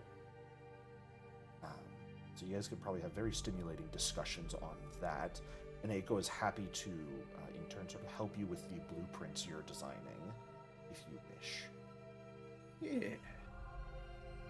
No You can use that as benefits, but... use that as an explanation to why I'm about to get diving suit at level 4. There you go. It's who needs the fleshy body being replaced? Just build a second body for yourself, Alistair. Perhaps. Where's that? Someday. All right. Anyone else? Can you remind me what Jezza said that made us suspicious? It was the fog, right? It was the fog. Yeah, it was mainly the fog that Jezza mentioned seeing, because that she also mentioned descended. the. Go ahead. She also mentioned the ship. She mentioned the ghost ship, and she mentioned specifically seeing the fog descend, because everyone saw the fog vanishing. That happened after time restarted, but it descended while time was stopped. So I guess at some point during this, when Ken's alone with Crackbeak, he'll bring it up, but in like a surreptitious way. Like, I was pretty scared when that fog rolled in, huh? Or whatever. He's testing a theory that because both of them were members of the Devil's Tide crew. You're talking about when the wave was there, yes? Yeah, but when the fog came in. Let me see something quick.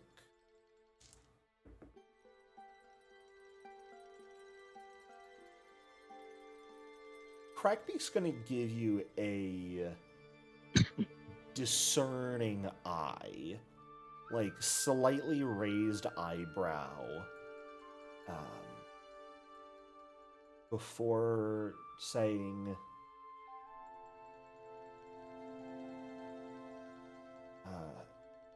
I didn't see any fog rolling in, so I saw it leaving, but it was just there. Can I sense motive that? Sure. Target. Crackbeak is not a particularly deceptive individual. You guys would have come to learn by this point. He could be scary, but he is not someone who is very good at deceiving in general. And in this sort of situation, Kin, he does not appear to be lying to you. Okay.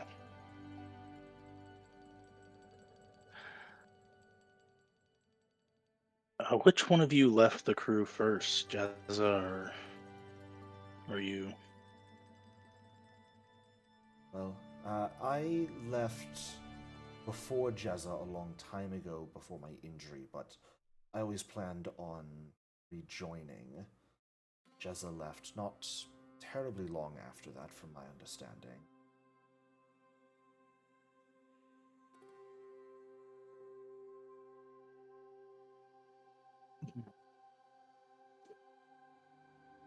What can you tell me about her? I mean, not necessarily much to say. She's driven. She always had a heart for adventure. She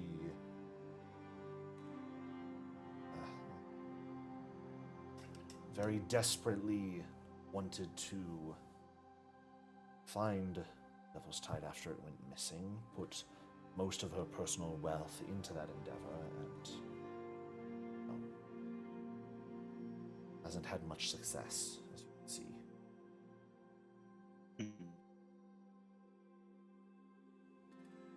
I noticed when we won the tournament, or in the other captain guy. Can't remember his name at the moment. That was Archon. Archon, that's right, yeah. Shared a look when Drow was talking about drowning. Do you know why she might have reacted to that statement? Well, I think, just about anyone would be off-put by someone participating in a contest to win a ship of their own who is scared of drowning. But as for any deeper reasons than that, not much that I can think of. We met Archon a while back, part of the crew. He was one of the pirate lords to actually sponsor the Devil's Tide and help finance the initial purchase of the ship. Other than that, has always been enigmatic and mysterious. Doesn't really reach out to others first most of the time.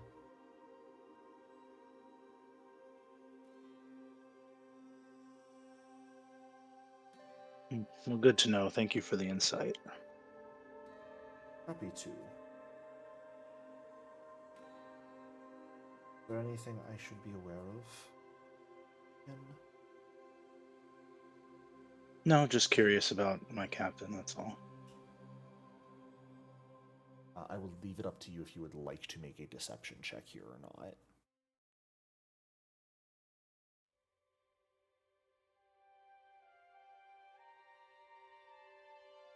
I think it'd probably be pretty obvious Right. that he's lying. Sure. Or just doesn't want to talk about it. That's completely fair. Crackbeak, for his part, will not push you at all.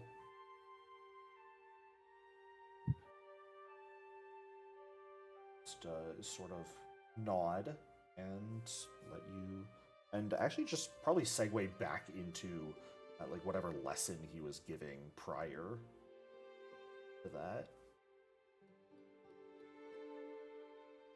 Okay, I think he has some spells I could probably learn, but yeah, he is. Crackbeak is specifically a divine caster.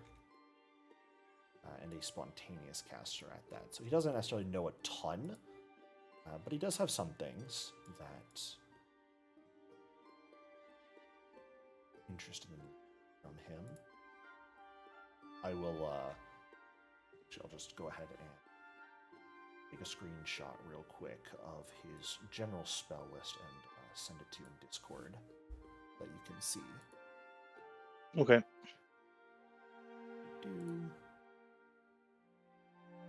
The usual amount of money for that? Yep. Alright, I'll decide if I'm going to buy him or not. He is just he is effectively a magus who has some divine spell casting for that purpose. So doesn't have a ton of spells that he knows. Most of his stuff is more ability based in dealing with curses and hexes, magical phenomena. So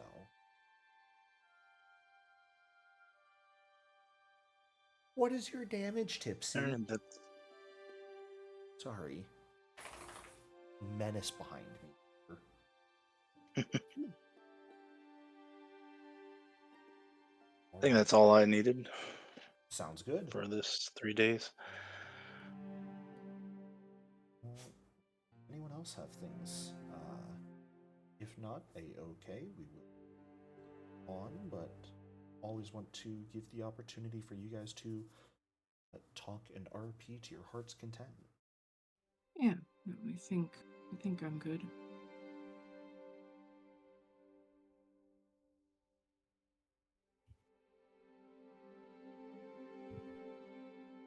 It is early morning on the fourth day. The storm by this point has gotten much more intense over the past few days, to the point that every now and then you'll see lightning lashing down, the rumbling of thunder overhead, the clouds and rain completely block out the sun and make every day a dark gray just mess.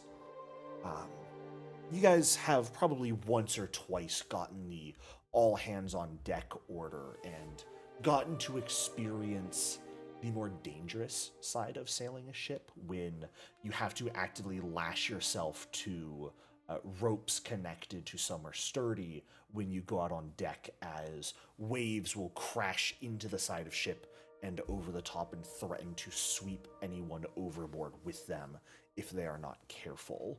This is a not like super dangerous storm, but definitely a dangerous storm that you guys are having to be careful of.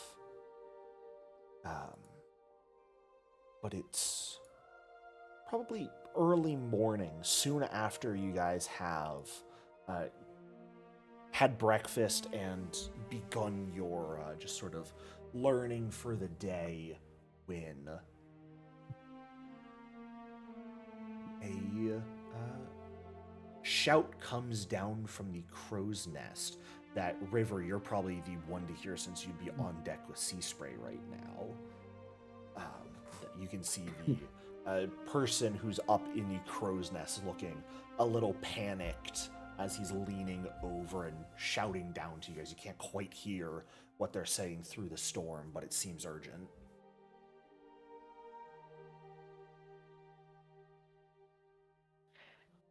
River will probably go back up to the front of the ship and try to see what is going on. They're pointing behind the ship. Just kidding. They will go behind the ship. Yeah. You can't quite hear them, but you can see them panicking and like gesturing behind the ship. Go ahead and give me a perception check. It's pretty damn difficult to see with this storm going on, but maybe you'll notice something. Nope. It's gray, it's dark, the storm's in the way. All you can see is rain. There's no sign of anything else as far as you can tell.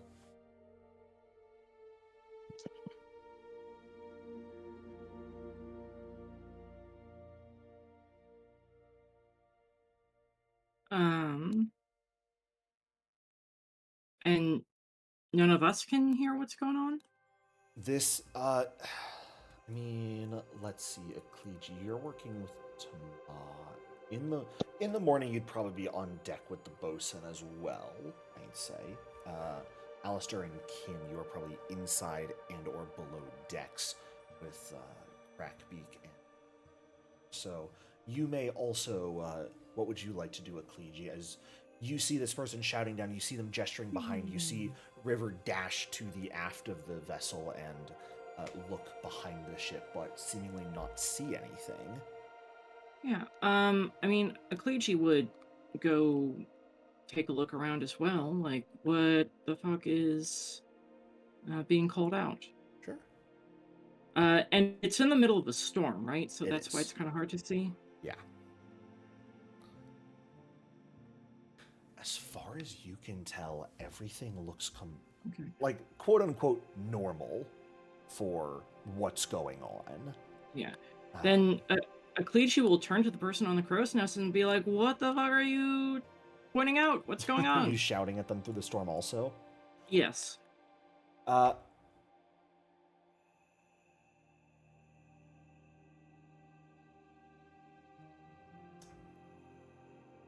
River and Ecclesia, I need both of you to give me a reflex save. Oh no! Oh, nyar.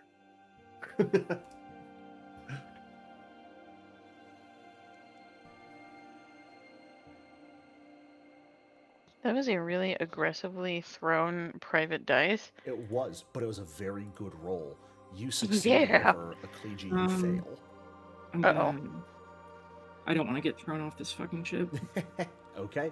It's not really thrown off, but both of you are going to take half damage here Oh of God. a really shit roll as a cannonball plows into the back of the ship right near you guys and sends splinters shit. flying up into you.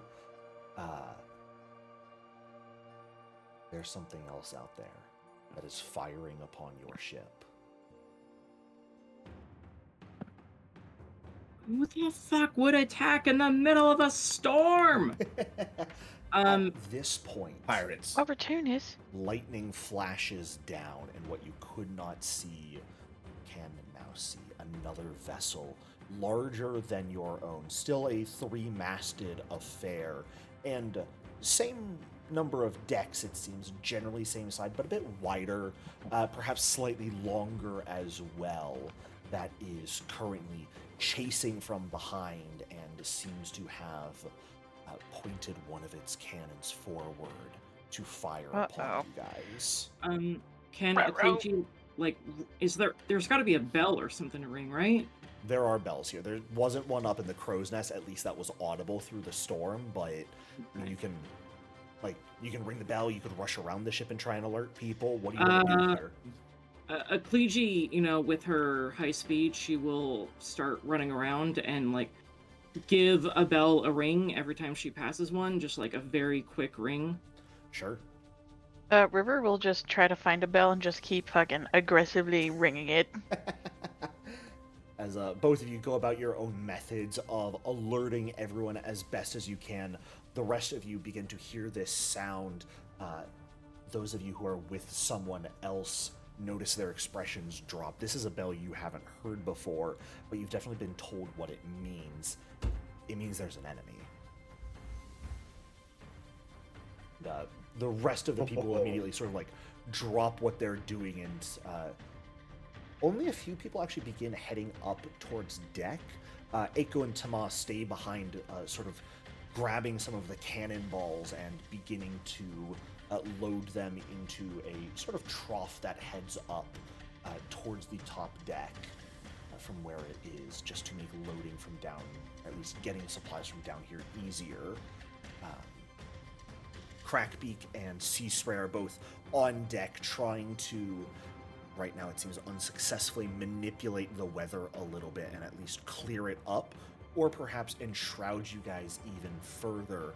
All they're really succeeding at right now is causing the sort of morning mists over the water to begin to cloud everything even further and conceal your vessel somewhat.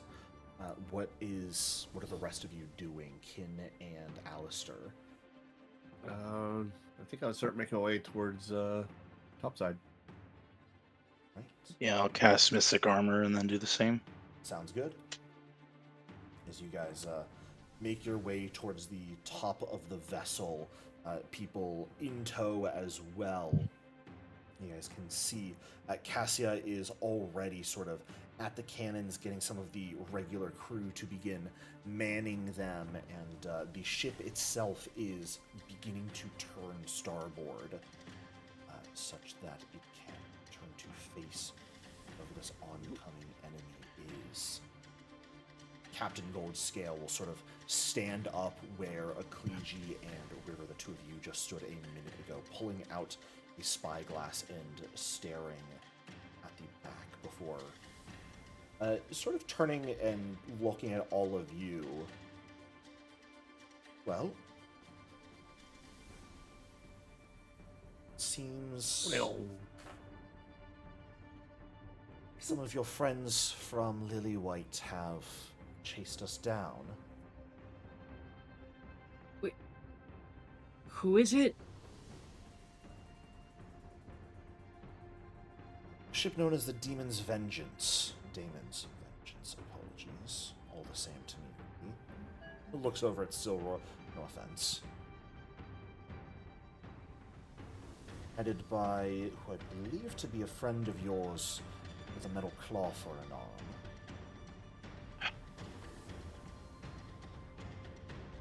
an arm. This lady again. Akleji's gonna look around and be like, huh? Who? What? Dibsies on her arm. As Yeah. a Kliji, you would not recognize who this is, I don't believe, but the rest Nope. of you very much remember the individual who tried to kidnap Crackbeak and who killed the Wereshark Rongo. But there's a ship coming up behind you. What do you guys want to do to try and help?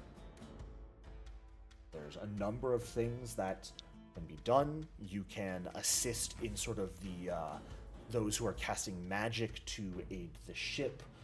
You can help out with the cannons, loading and firing them. You can get up into the crow's nest to help spot. You can even run over and help Tabani with controlling the ship a little bit. What would everyone like to focus on doing here? I like to help with the cannons. Yeah. Ecclesia will try to help control the ship. Okay. Out River and Kin. I guess I'd assist with magical defense. Sure.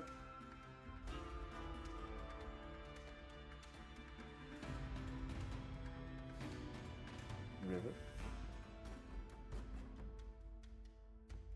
Hmm.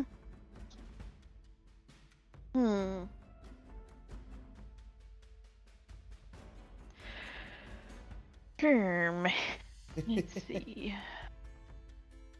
I guess River will just draw their trident and get ready. Okay. You don't want to try and help out with the ship in any way and just be prepared. You could, I mean, if you want to help be ready for that, you could prepare like planks and grappling hooks for boarding and help sort of get that ready to go.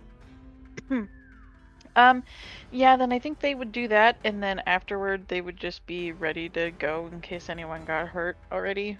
Sounds good. Yeah. Staying on standby with the healing magic.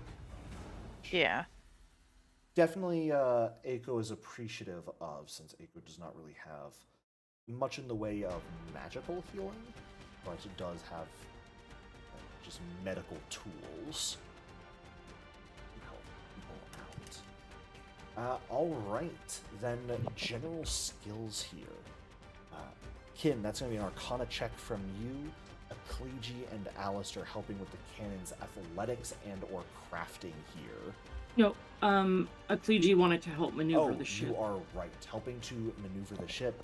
Well, then, Ecclesia, you're going to be the first person to get to roll our brand new skill. That's going to be navigation. Oh, okay. Sure. And Alistair, athletics or crafting for you to load, aim, and fire the cannons. Here comes the crafting check. Yeah. Oh, that was almost a 3. I'm gonna hero point my Arcana check. Sure. So what's wrong with just roll good dice? Not much better, but the low Well, roll helps. Plus 10. Yeah. May I ask, Mr. Jericho? That's a failure.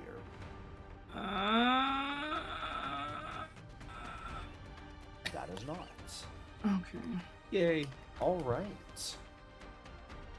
We've got regular successes for Ecclegi and Kin, and a crit success from Alistair here is definitely going to do very, very well here. I'm going to go ahead and at this point ask everyone in the party to roll a reflex save with a +4 circumstance bonus.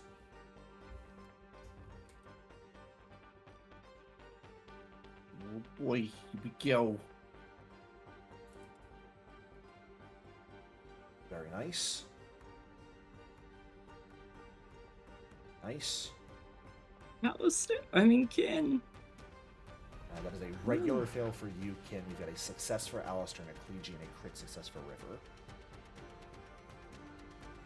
So, this is a basic save, so you know damage. Success is half damage, failure is full damage. River, you take no damage from this. in total, it's only 10 points of piercing damage done, as your ship is brought to bear and they similarly bring their ship to bear, gradually encroaching the distance. The fog you assist in conjuring, Kin, helps to disguise the exact location of the ship. You are left to sort of keep hold of the fog, keep it manifested, while Sea Spray and Crackbeak move on to adding illusions into it to make it even harder to determine exactly where within the fog the ship is. Akleji, you help with, of course, controlling the ship during this. Not normally something that you'd want two people on the wheel, but in situations like this, it helps. Don't ask me how, I don't know. I'm not a ship's person. And last but not least, of course, Alistair. You know, the fog in reverse is almost hard to see out of, but perhaps with some preternatural clarity, you are able to perfectly pinpoint the oncoming demon's vengeance and fire upon them at will, raking across the decks and puncturing the side of the vessel as a number of bits of shrapnel are sent flying, piercing the enemies here in a pretty disparaging way. Let me see here. Okay. Alrighty then. That is going to... That's going to bring us to River, as you are set up to sort of assist with the boarding procedures. Would you please give me athletics or thievery in order to get the ropes down, get the boards down, throw the ropes, grapple this oncoming ship in some meaningful way? That is a fantastic roll right there.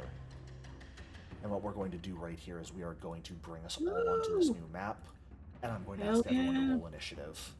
Let's go! As a pair of boards are gotten down, Akleji, there are boards, but you can also see the rope hanging from the mast in between. Yes! Yes!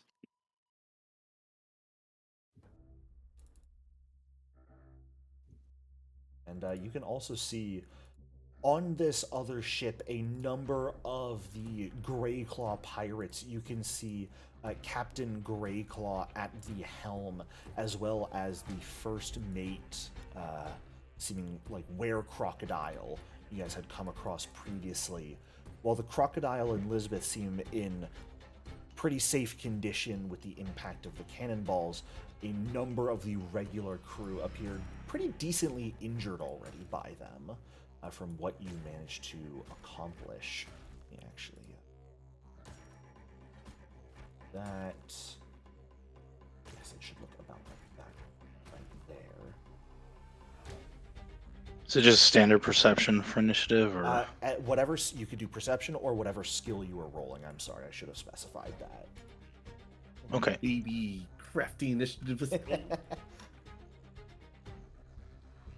And I put you generally around where you were for this.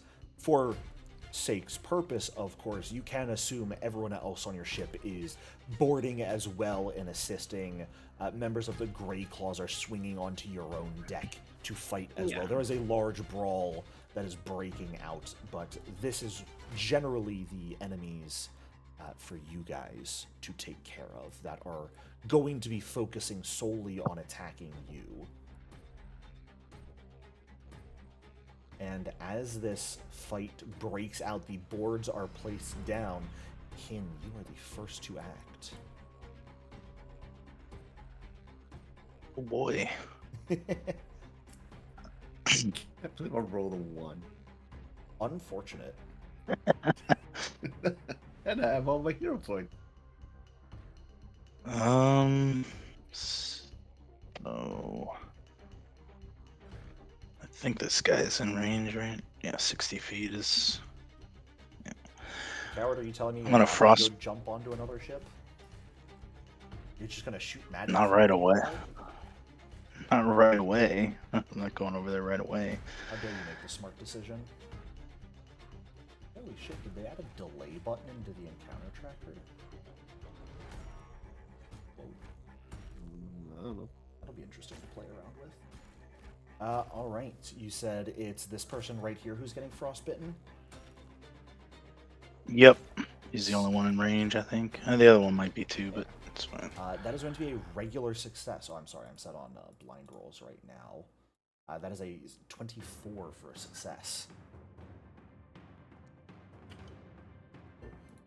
Alright.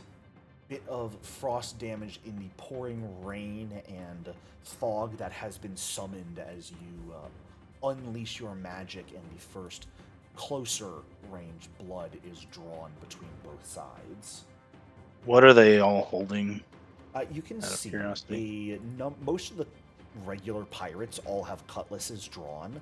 At this point, you guys could also have your own weapons drawn. The large crocodile appears to have a hatchet drawn in one hand, and the captain appears to have a cutlass in their non-clawed hand. Okay, I'll move up here by Alistair then. Sounds good. You do not see any ranged weaponry on their person, or at least actively drawn right now. And That's why I'm not casting shield. Fantastic. I'm gonna punish that so heavily. That is going to bring us to one of the pirates' turns here, who is going to sort of stand at the top of the stairs leading up to the main deck and just sort of ready their blade. One of the other pirates is similarly to just sort of get there and check that is, yeah. They will, they'll actually sort of get right here, not do much. And Akleji, that's going to bring us to your turn. Okay, it's time. Yeah, Akleji is going to jump from ship to ship. Okay. She doesn't really need to use the rope, but she's gonna use it. You want you want it to be panache? Yes. More panache than usual. More panache than usual. That's asking a lot from me. Go ahead and give me... I think what I'm going to do is I'm going to ask for an athletics check, and I'm going to ask for an acrobatics check just to see how panache... Actually, if you're using the rope specifically, I'm just going to ask for acrobatics. Really? Okay. But if you're trying to just leap across, then I would ask for athletics. We're trying to swing on the rope. Yeah. That's more acrobatic than just athletic. Yeah. Then I'll do acrobatics. Sounds good. So good news is it's not a crit fail, which would see you falling into the water. The exact thing they tell you not to do. Right? Hey, you remember when they said don't try and swing on the ropes? They might have said that for a reason. Then Akleji is gonna sigh and then just run down the plank. So what I was going to say instead, Akleji, because it will require balancing to get across these planks, you do still jump. Okay. You just don't manage to hold onto the rope because, it's been raining and the rope's a lot more slippery than you're used to. Yeah. So I'm actually going to ask for a reflex save as you do sort of clear the gap, but miss, but have the opportunity to climb onto the edge or sort of grab the edge of the ship. Okay. My fucking god. The dice are not with you. This is your jam. What the heck? I know. Thankfully, the DC isn't particularly difficult to grab the edge right here. A 15 is exactly a success in this situation. Thank to you, climb Mr. the Jerk. exterior of a ship like this in the rain. So Okay. I do have walls there, so if you're trying to climb on, as Yeah. your last action to try to climb up and over it. Wait.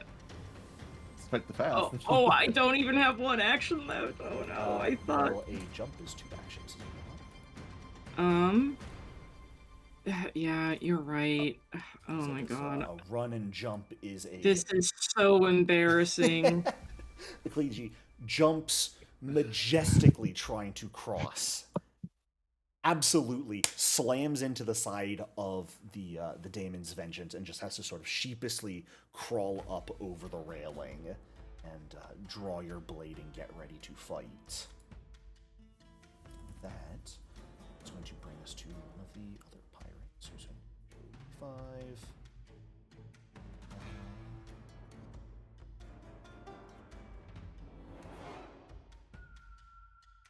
Oh, that's some blow. Should just be there. They're just going to go there for now.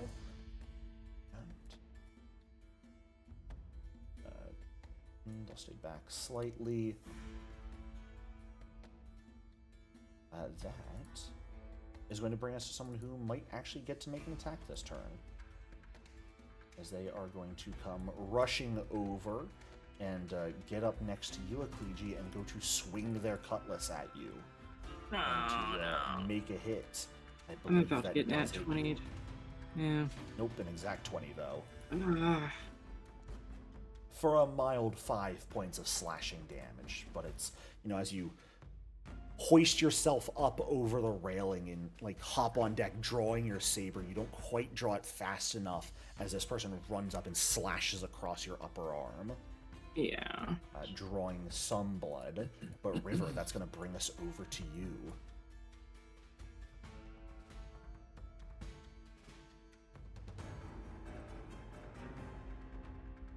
Let's see. I think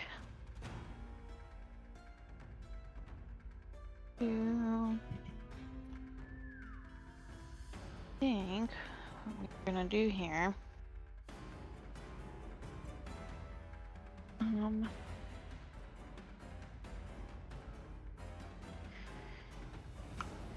Let's do cleric stuff, I guess. For what it's worth, I don't think I need healing yet. I'm pretty okay on my health right now. I appreciate the thought, though. Okay, then never mind. Just kidding. Maybe if you can kill one of these losers with the Divine Lancer and Needle Darts. Yeah, because that one's badly injured, so River is gonna be like, "Sup, sweet cheeks."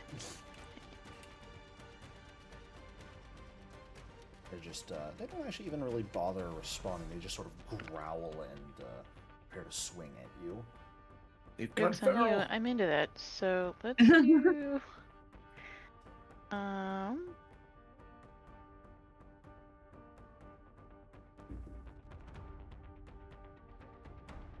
Holy Divine Lance.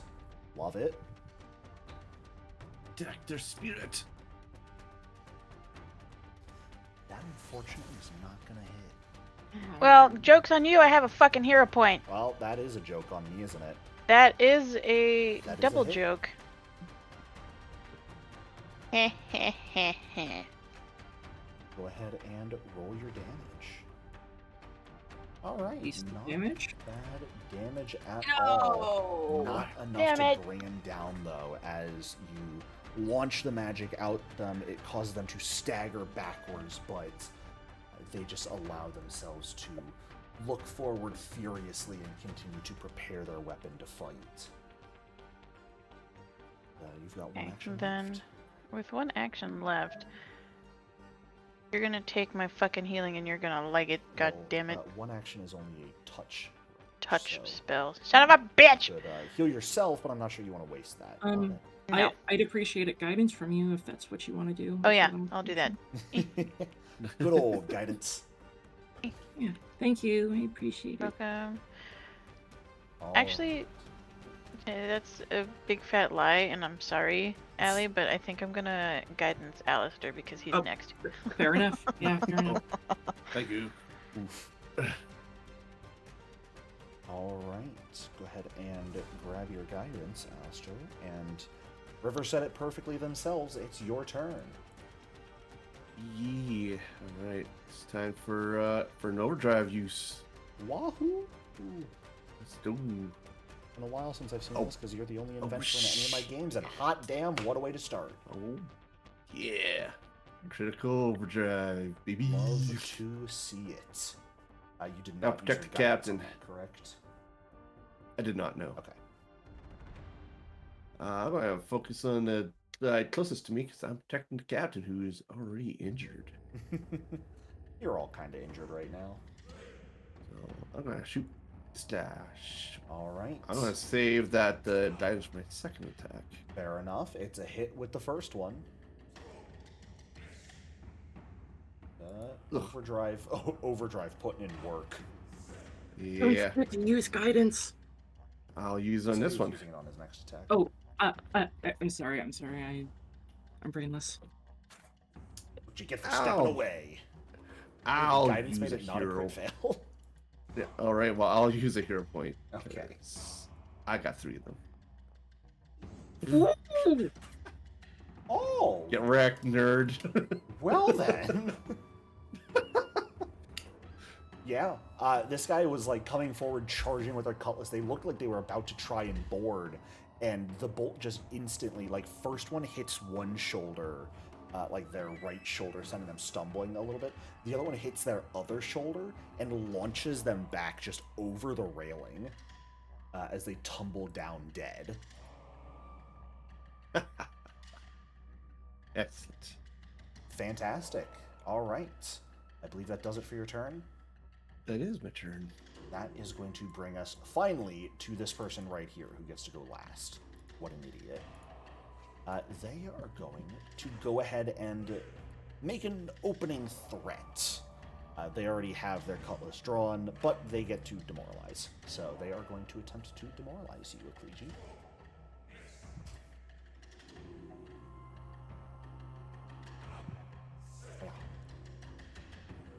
And I'm fairly sure that's going to fail. So seeing the Frighten not doing anything to you, they're just going to scowl a little bit and instead strike at you with their cutlass. What else are they going to do if not stab? Just barely missed the stab is what. So, last but not least, they're going to see you're not necessarily worth the effort, and they are going to begin balancing on this beam and making their way across towards the other side of it. They actually would manage to make it right about there with their speed, I believe. Let's check.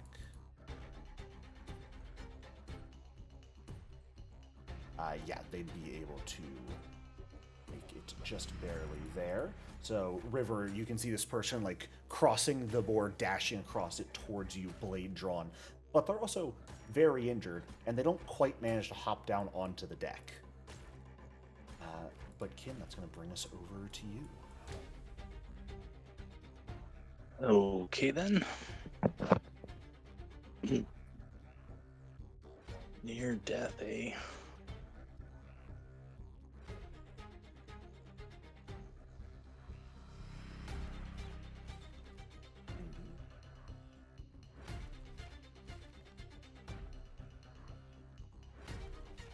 He goes last, so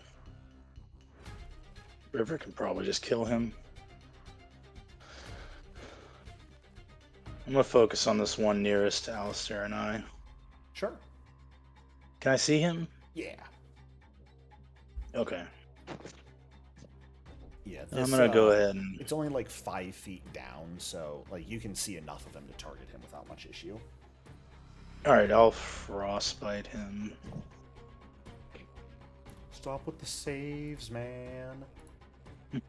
Why do you do this to me? Oh, that's a failure. Shit. Stop it. Or 9 points of cold damage. That's pretty damn good. And then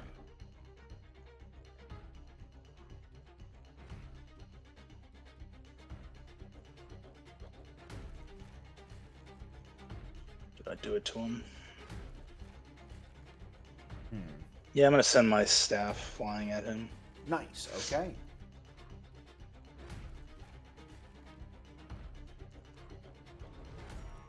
Ooh, 26 to That's a hit. good hit. Alright, and then I always forget how I have to do this. If you put the spell effect on yourself, it should That's give right. you the damage bonus on your Nexus staff from your actions tab. You just roll that damage. You guys can also delete the dart from your inventory at this point. 7 points of damage. That's gonna do it. Yeah, who the heck uses darts? Hey man, I'm playing a very fun ranged or thrown weapon character in another campaign. They're not using darts, but that's solely an aesthetic choice. That was my turn. All right. That is going to bring us to someone else. The were crocodile leader is The problem, as the he's known. problem is going to leap down and sort of jump over the edge, landing on the ground, and begin making his way towards you guys. So, not particularly happy to see you guys doing so well against the regular pirates on board. And, yeah, he's just going to sort of... we'll just stay right there for now. And that'll bring us to one of the other pirates. You know, their plan was to sort of block the way to the first mate and the captain, but then they realized you guys have ranged weapons and they don't. And that plan has gone out the window very quickly. Wow. What a terrible crew. Look, I never said they were a good crew. They are going to move there. And let me just check something real quick.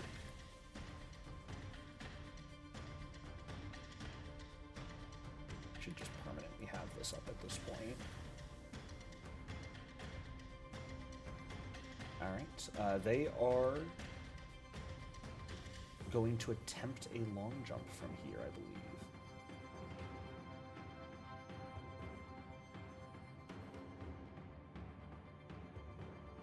Effectively needing a 20 on this to actually make it all the way across, I believe.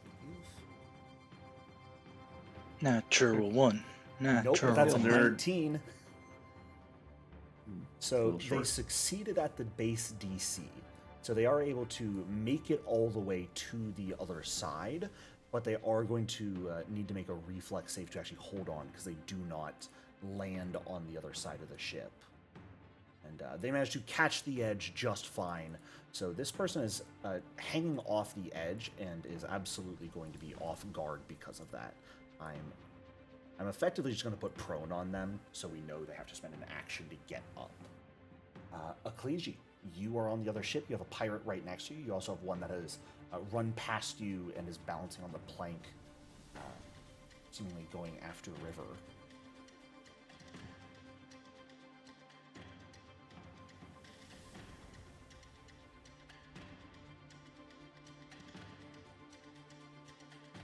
What you do? Was that my turn? I'm muted. I'm sorry. Oh, I was like, wait a That's what minute. he's doing. I have a plan in mind. Uh-oh. I want to attack the one next to me. Okay. And then I want to tumble through her and go to do a confident finisher on the one next to River. But would I be able to end my tumble through on the balance on the board?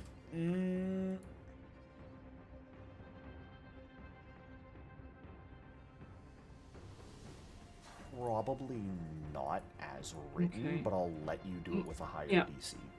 My argument is because I'm not trying to cross the board. I'm just trying to stand on You're it. just trying to stand on it, but Yeah. you got to remember this is 2 ships that are Okay. bobbing in stormy oceans with just a plank That's of fair. wood between them. Okay.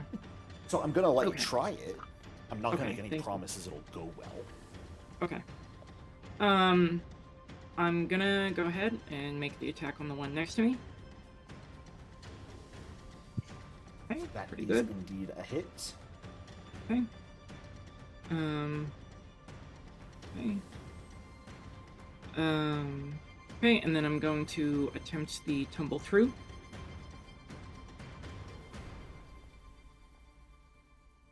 Okay, cool.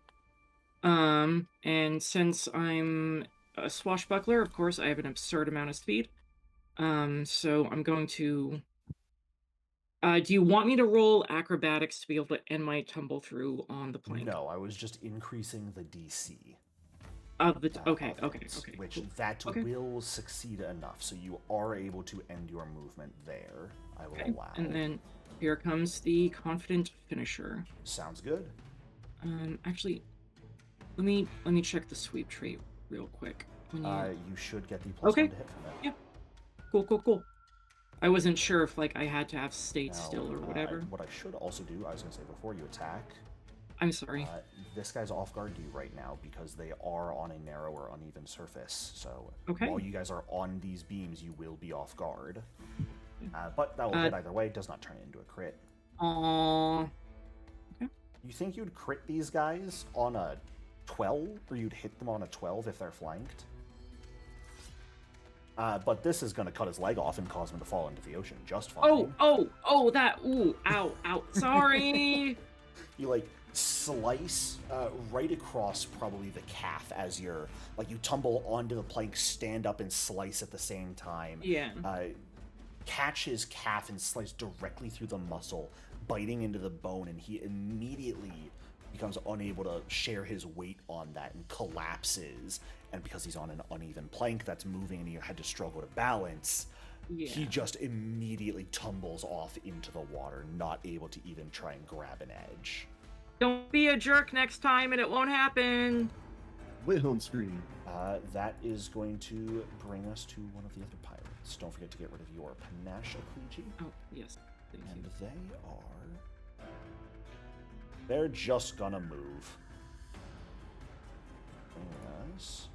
To this pirate right here, who's, gonna move over here, and since you decide to stand on the balance beam and get off guard, they're of course gonna try and shove you.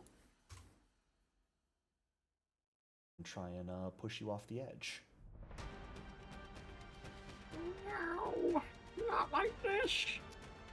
Unfortunately, that is going to fail, as you manage to lean just out of the way so they aren't able to get a grip and push. So they are instead just going to slice with their cutlass. Yes, Take advantage please do of so. the multiple attack penalty. I was hoping it would be a crit fail and I could riposte. Unfortunate. That's not going to do much for them. That is going to bring us to Captain Greyclaw's turn, who is definitely not particularly happy right now. Oh, muffin.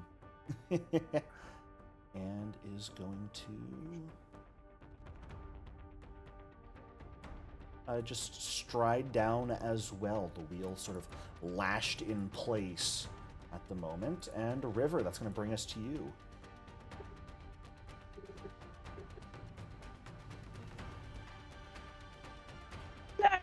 Hey.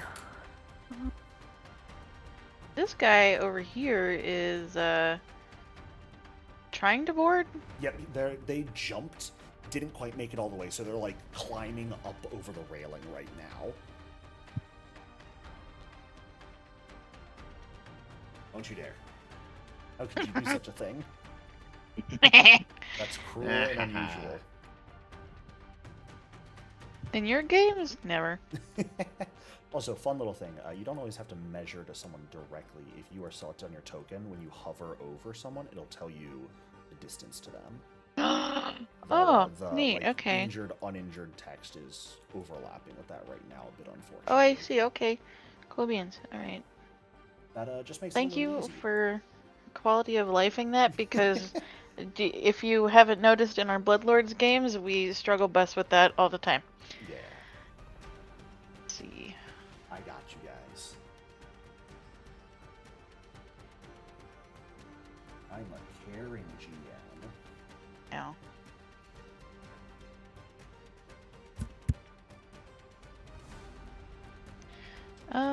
I think what I want to do that at him. Ooh, all right. Number Javelin.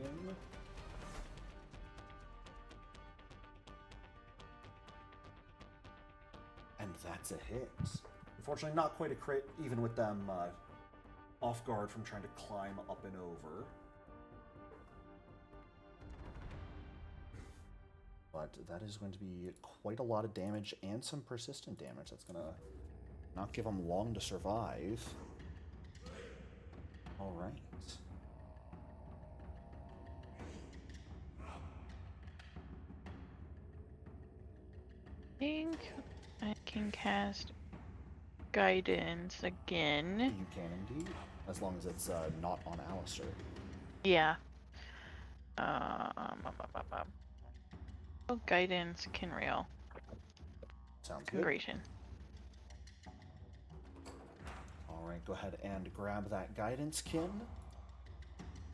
And that will then bring us to Alistair's turn. All right. I start putting some shots on that big boy. How dare you? Too scary.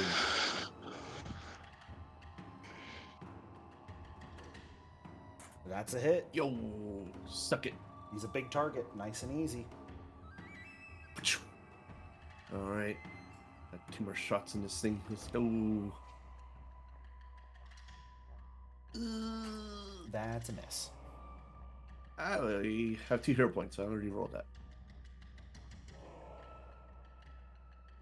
Ooh. Or I could just fail even worse. Awesome. That's a big old miss. Okay, cool. Well, I got the hero point back, right? You do not miss. No, not anymore. Okay. Not anymore. Because you I guys can't get remember plus the rules. 10 on. Right. So there's no more regaining hero points in my game. I got bored of or annoyed of trying to keep track of that. So hero points themselves though are a bit more useful. Okay, well, let's see. I got one action left. Oh shit. How? No. I'm gonna fish for a crit. That's a choice. Fish for a crit. Come on. Ah, nope. No. All right. Well, my crossbow is now empty. I will continue to promote that the best possible third action is prepare to aid.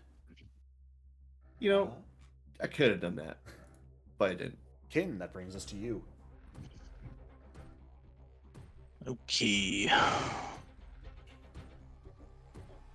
Well, he's 40 feet away from me, so all attack spells are out of the question. Unfortunate. I could briny bolt him off my staff, but I'm kind of scared of him.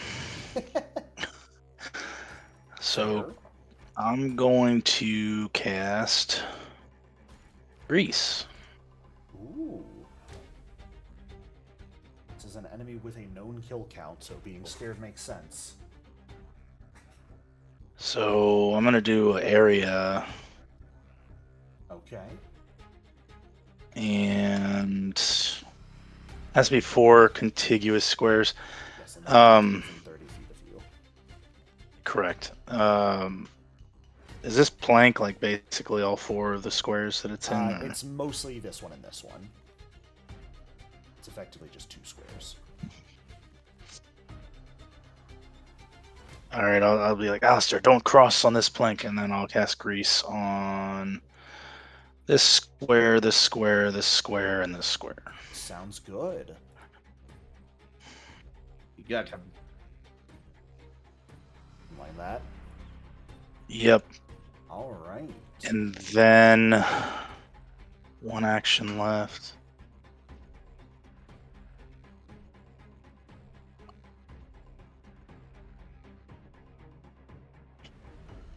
Guess I could just.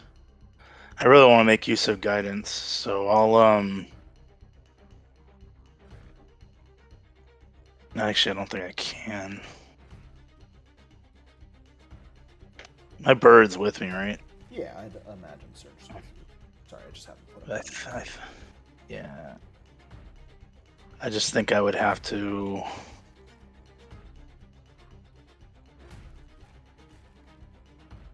I'd have to spend an action to give him 2, and then I wouldn't have the action anyway to attack. So,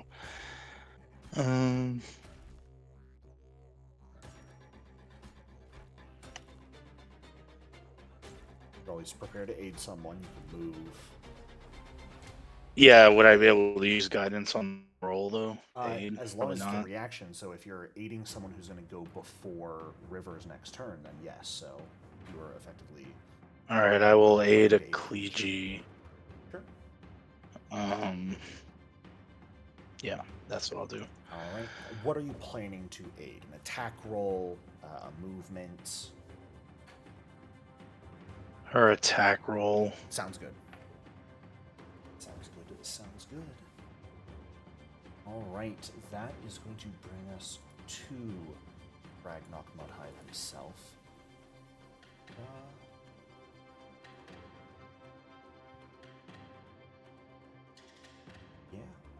Well, he was planning to long jump over. That's not going to change his plan, as he is going to run forward and try and do the leap. And likely land in the grease.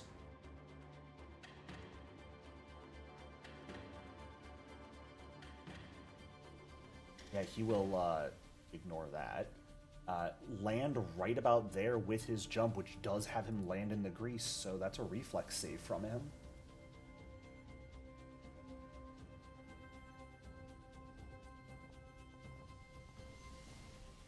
But a very good roll as he lands on the deck. A little bit of extra grease is nothing to someone who is used to fighting on the decks of ships in the pouring rain. He will just smile down at you with a snarl. Well, I looked forward to killing a second one of you. And he is going to immediately slash out with the hatchet in his hand towards Kin. Goodbye, everybody. That's a natural 2 on the die. Oh, The attack. yes. And that's going to entirely do it for his turn. As the moment he claims, he's looking forward to getting another one, his foot slides out from under him on the grease and causes the swing to go completely wide. There's a mild look of embarrassment on his face as he recovers. And that is going to bring us to this pirate, who is going to use 1 action to finish climbing up at this point, and then is going to come stride over here and try and demoralize Alistair, specifically. Rude. I try.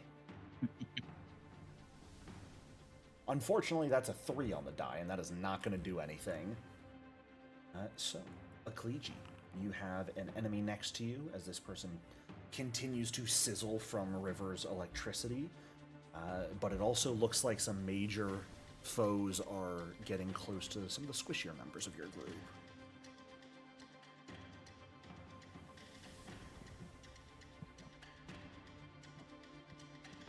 Maybe music again. Yeah, unfortunately, I don't want to run away and leave this person to get River, so, I'm gonna go ahead and tumble through. Okay. Okay. And then I am going to attempt to push her off. Okay. The DC is going to be much higher because there's the railing right there. Okay, So, like but pushing someone who's on a plank is going to be a normal push attempt, but with the railing behind them, it definitely makes it a bit harder. how much harder? Can I have like a increase like number? If not, that's fine. If not, that's fine.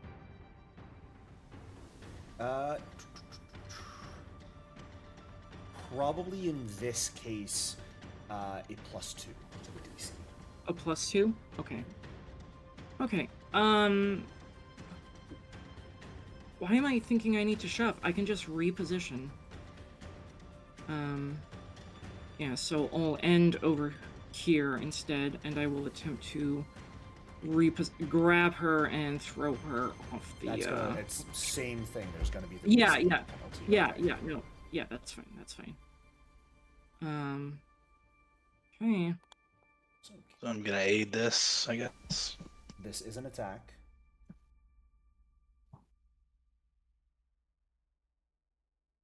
She succeeded Now, anyway. I will say, Allie, you cannot reposition someone into or through obstacles. So, with a railing in the way, you can't just reposition them around.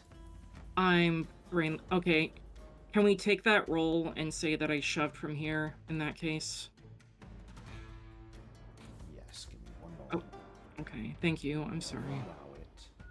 Because it's same DC and everything. So, alright, and Kin, you would go ahead and roll here just to see if a crit success is gained. Okay. What would you like me to roll? So, I mean, you're not really in range to use athletics to assist, so... Yeah, I mean, my best idea was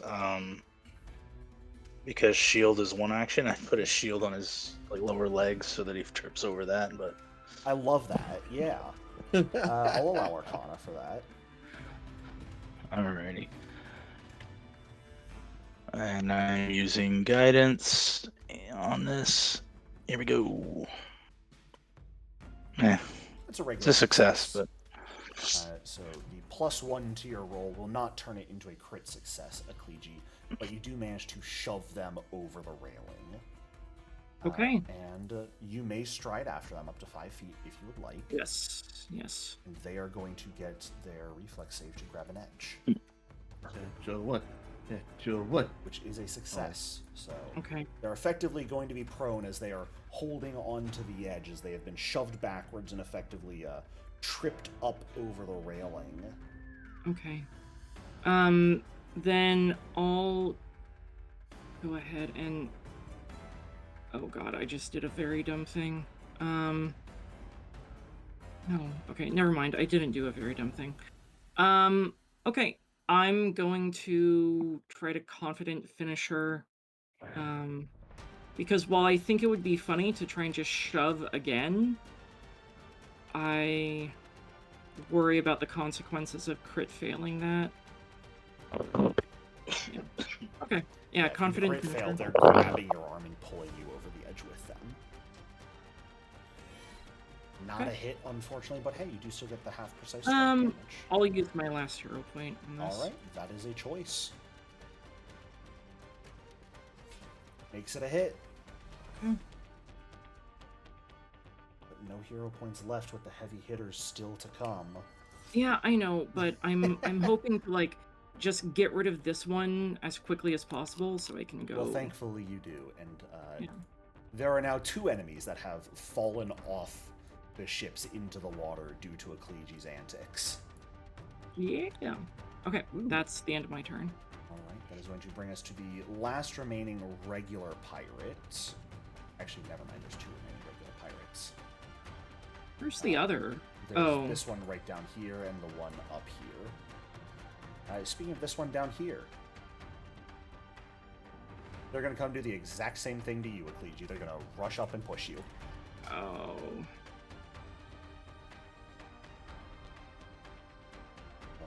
There. Up. That's a natural 2. They try kind of. and just sort of run into a wall. All right, that's going to bring us to the captain, though.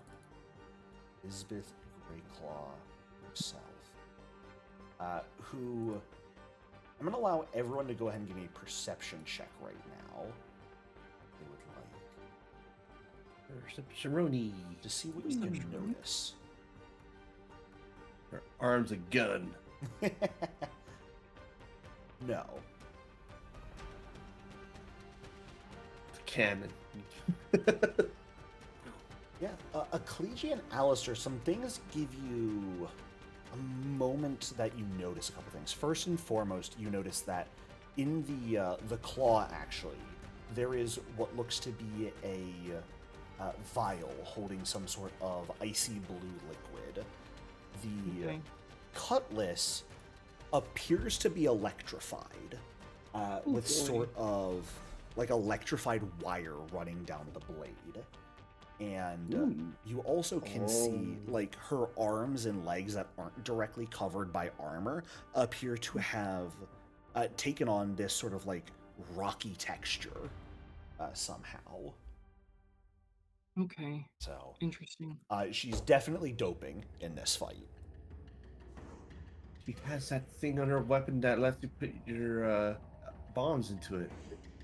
She is going to stride up 50 feet and consume the vial of blue, which is going to cause that already sort of rocky textured skin to begin emanating this faint mist that causes her to blend into the fog that's already been summoned by the ships during the cannon fight, and is going to cause her to be concealed.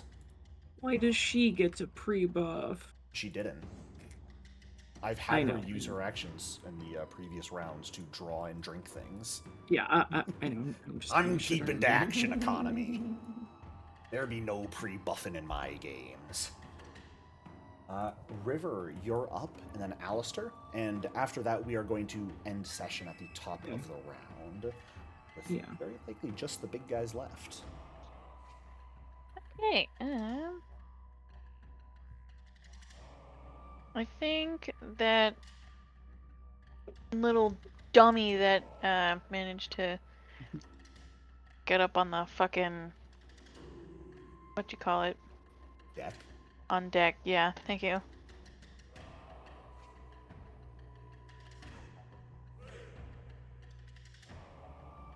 You don't like the fact that they got on deck? No! Kinda rude. I don't It's our care. deck. You can't have it. Now attacking with Divine Lantern there. They are gonna have lesser cover. Not that that fucking matters. I'll let you resolve this, but I have something I wanna. 18 points of spirit damage. Yeah, they are super dead. The magic glances past you, Kim, and just skewers this person in the forehead. Remove there. Would Oh shit. would River have presumably put Mystic Armor on in the morning since it's a Oh, 24-hour spell? yeah. Probably beneficial to make sure that's turned on.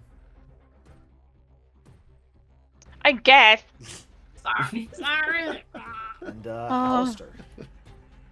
Last turn of the session. Make it count. We don't know if this guy has reactive strikes, right? You have not seen seen him do them that. from him, no. I Wanna believe take you've a really seen gamble. any abilities from him. I don't think he actually did anything in the last fight. He didn't. We He saw showed- Sharkicide.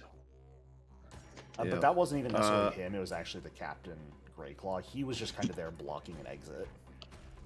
Uh, Well, I'm gonna test to see if he does have reactive strike. He does not lash out at you. Cool. All right. Scoot around here. All right. That is not flanking 9. position, by the way. you need to go one more to You get have to get one flanking. more. But I don't I'm not believe- gonna do an attack roll. Oh, you do have the Because, movement. So I'll give that. Yeah, I got 35 because of my How the legs. fuck do you have so much movement speed? I have my armor thing gives me speed. Oh, right. You And the I'm speed overdrive. boosters. Yeah, and I'm going to do since I've tried once before and I got reactor strike and knocked out when I tried this before. But I'm going to explode. Ah. On the deck of a ship in the middle of the sea. I'm sure it's fine. On the deck of your own ship in the middle of the sea. I'm sure it's fine. I'll fix it. It Roll was one, nerd. screaming internally. All right. That's the DC 18 reflex save. That is a natural 1. Yo, baby! Oh my god. Roll big damage. Roll big damage. Come on. That's pretty good damage. 22 fire damage. 2 points of fire damage, burning his flesh and scales as you explode. Go ahead and give me that 15 flat check versus unstable. Ah, yes. Is there a It's in the damage button roll. for that? There's a button for it. Oh, wait, there it is. Okay. Yeah. I see how it is. Fantastic, Alistair. Well, I guess you can do it again next turn. But as that brings us to the top of round 4, with basically only the first mate and captain of the Daemon's Vengeance, plus like a single crew member remaining left standing, and most of you guys still at pretty damn full strength, that's where we're going to go ahead and end our session for today. Yeah. We're gonna kick their butts. Thank you all so much for playing. I hope you enjoyed. Yeah. I'll see you all next week. Thank you, everybody. Have a good one.